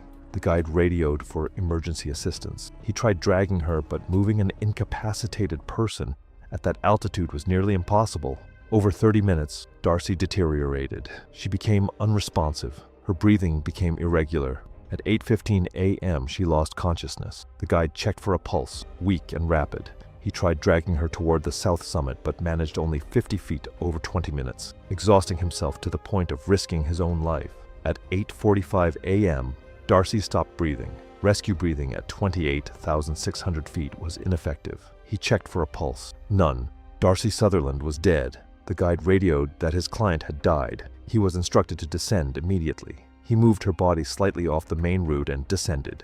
Days later, a team attempted to move her body but found it frozen in place. Official cause of death was high-altitude cerebral edema, with contributing factors of inadequate supplemental oxygen use, continued ascent despite symptoms, and refusal to descend when advised. The guide's radio logs documented his repeated warnings and Darcy's refusals. Darcy Sutherland's body remains on Everest at approximately 28,550 feet, visible to climbers who pass that section. It was February 11th, 2018. The steep alpine couloirs above a Colorado backcountry area had been closed due to extreme avalanche danger following 3 consecutive days of heavy snowfall that deposited over 30 inches of unstable powder. Finn Okafor was 26, a ski instructor from Michigan with moderate mountaineering experience, including several alpine couloir climbs in the Rockies and Cascades. He'd taken an avalanche awareness course 2 years prior and had summited several 14,000-foot peaks via snow climbs. Finn was visiting Colorado and wanted to climb a route called Dragon's Tail, a steep snow and ice couloir approximately 800 feet tall with an average angle of 50 degrees. He planned to ascend using crampons and ice axes. Finn carried an avalanche beacon, probe, and shovel, proper safety gear, but was climbing alone, meaning rescue would be impossible even with a beacon signal. Steep couloirs are natural avalanche funnels. When a slab releases above a climber in a narrow gully, there is no escape. The debris has nowhere to go except straight down the fall line, concentrating into a deep, fast-moving mass. Climbers caught in couloir avalanches are often buried under significantly more snow than those caught on open slopes, and the narrow confines make rescue extremely difficult. A solo climber caught in a couloir avalanche has virtually no survival chance, even with proper safety equipment, because there is no one to conduct a rescue. Finn reached the base of Dragon's Tail around noon, where signs clearly marked the closure and detailed the high avalanche danger. He assessed the couloir visually from below and saw no obvious signs of recent avalanche activity. He did not perform a snow pit test or observe for red flags like shooting cracks or whumping sounds. He began climbing around 12:30 p.m. The first 200 feet went smoothly. The snow was deep, but consolidated enough to accept his crampon placements. He moved steadily upward, placing his ice axes rhythmically and kicking steps into the slope. The couloir walls rose steeply on either side, funneling his route into an increasingly narrow channel. At approximately 350 feet, Finn paused to rest. The angle had steepened noticeably, requiring more deliberate movements. He could see the couloir narrowing further ahead before opening near the summit ridge. He continued climbing. Around 450 feet up, Finn placed his ice axe into the snow for his next move. The impact sent a small shock wave through the snowpack. He felt a subtle settlement beneath his feet. Then he heard it, a deep whoomph as a weak layer collapsed somewhere in the snowpack above him. A fracture line cracked across the couloir, approximately 150 feet above his position. The slab, compressed into the narrow channel, released all at once, roughly 80 feet wide and 2 feet deep. The avalanche funneled directly down the couloir toward Finn at accelerating speed. He had perhaps 3 seconds of warning. He attempted to move laterally toward the rock wall, but was immediately engulfed. The force knocked him off his feet and ripped his ice axes from his hands. He tumbled violently, completely disoriented, as the avalanche carried him downward. Snow packed into his mouth and nose. His body slammed into the couloir walls repeatedly. The avalanche carried him approximately 400 feet before the debris began slowing near the base of the couloir. Finn came to rest buried under roughly 5 feet of compacted snow. He was positioned on his side with his arms pinned tightly against his body. No air pocket formed. The weight of the snow compressed his chest completely. making breathing impossible. He couldn't move any part of his body. Consciousness faded within minutes as oxygen deprivation took hold. His heart stopped shortly after. No one witnessed the avalanche. Finn's absence wasn't reported until early evening when he failed to return to his lodging. His car was found at the trailhead the following morning. A search team deployed that afternoon detected his beacon signal at the base of Dragon's Tail and located his body after 20 minutes of probing Berdui, buried under 5 feet of debris. The beacon was still transmitting when they found him, and all his safety gear was present and functional, but it hadn't mattered. His body showed fractured ribs, a broken left arm, severe contusions, and a concussion, but the cause of death was compressive asphyxia. Analysis of the debris revealed a classic weak layer structure. Recent heavy snowfall loaded onto a faceted layer formed during a cold, clear period the previous week. His climbing track was visible in the remaining snow leading up to the fracture point. The death was ruled accidental by asphyxiation from avalanche burial. Investigators noted that Finn had ignored closure signs and climbed alone into terrain where even proper safety equipment couldn't have saved him. Solo climbing in avalanche terrain eliminates the only realistic chance of survival. It was May 12th, 2016, and Camp 4 at 26,300 feet had the specific misery of high camps everywhere, tents anchored to a surface that didn't want them, wind finding every gap in the fabric, the air thin enough that doing nothing felt like exertion. Travis Enfield, 45, from Austin, had built 390,000 YouTube subscribers on outdoor gear reviews. Technically credible assessments his audience trusted because Travis clearly understood the gear. Everest was his ultimate review, every piece of kit documented from base camp to summit. He had climbed Rainier, Elbrus, and Aconcagua. He paid $69,000 and arrived with a chest-mounted camera housing integrated into his harness to keep the lens unobstructed throughout the climbing system.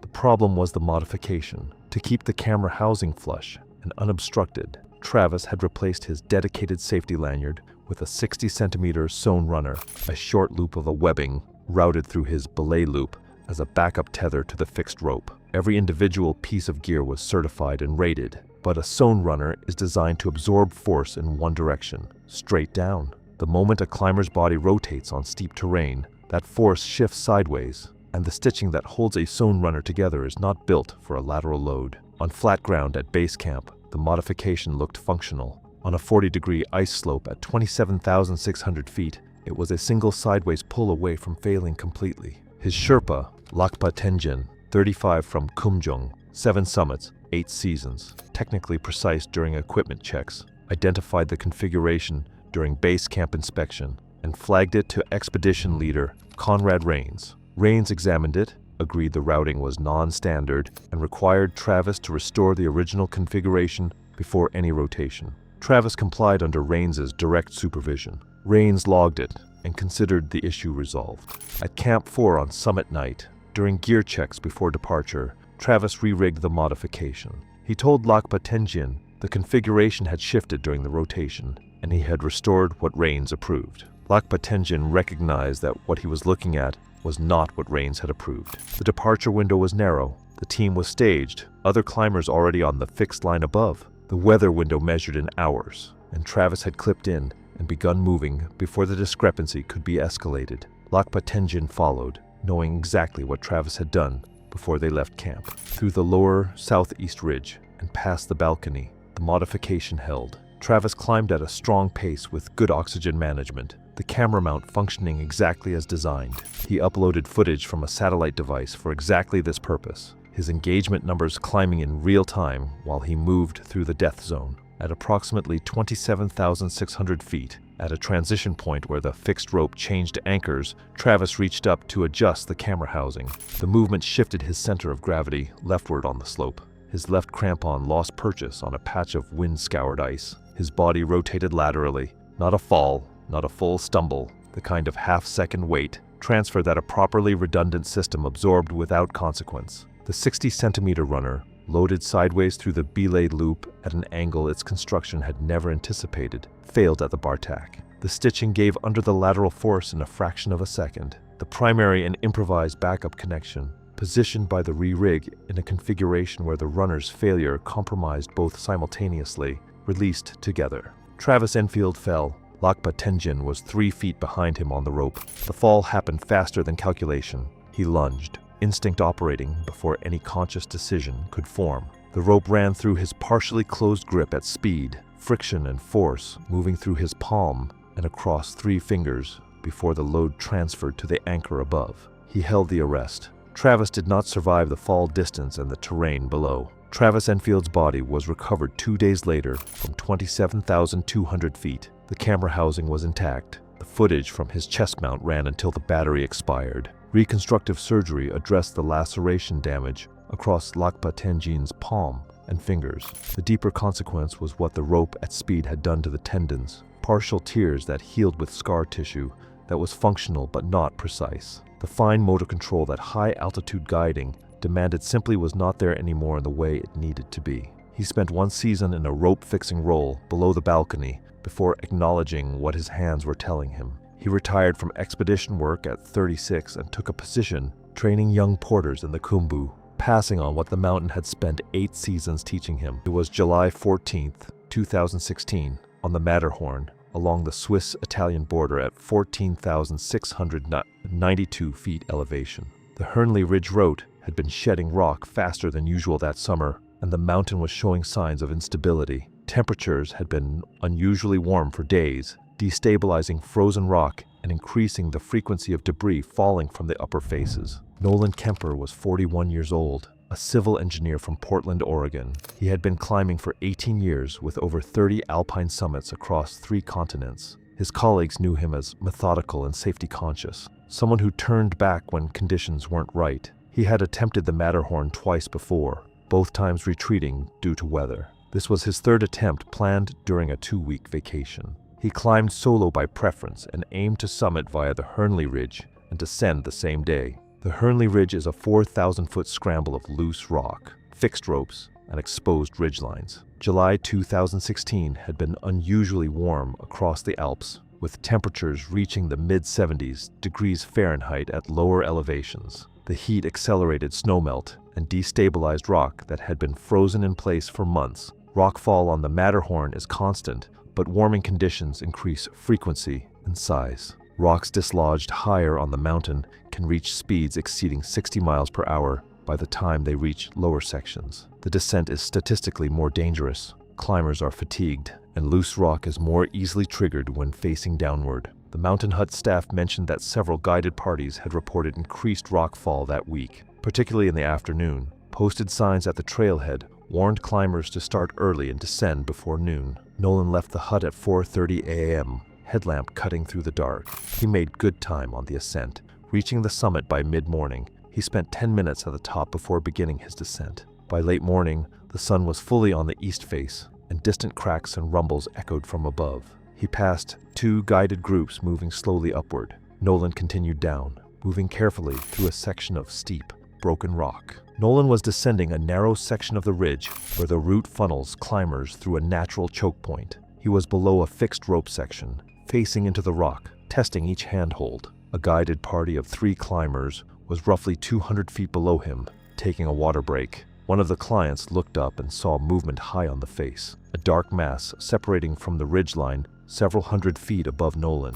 He shouted, but the wind and distance made it inaudible. The rockfall was a cascade of fractured stone, some pieces the size of basketballs, others larger. A deep, rolling thunder grew louder as it approached. The first wave of debris struck the ridge above him, shattering on impact and sending fragments in every direction. A large piece struck him directly in the upper back and right shoulder. The force threw him forward and off balance. His left hand lost its grip. He twisted sideways, and a second rock hit the side of his helmet, snapping his head violently to the left. He fell backward, away from the rock face. His body tumbled down a steep scree slope before striking a rock outcrop. The guided party below saw him fall and immediately radioed for help. The guide anchored his clients and climbed toward Nolan, reaching him within minutes. Nolan was unresponsive, lying on his side. His helmet was cracked through, and there was visible trauma to his head and torso. No pulse was detected. The guide stayed with the body, while his clients descended to alert additional teams. A rescue team reached the site by early afternoon, but recovery was delayed until the following morning due to continued rockfall risk and deteriorating weather. Nolan's body was transported down by helicopter the next day. The medical examiner determined the cause of death as blunt force trauma to the head and chest, with catastrophic injuries consistent with high-velocity impact and a subsequent fall. His gear was intact and properly used. No errors in technique or judgment were identified. His family was notified within 36 hours, and his body was returned to the United States the following week. The incident was recorded in Alpine safety logs as a rockfall fatality during descent.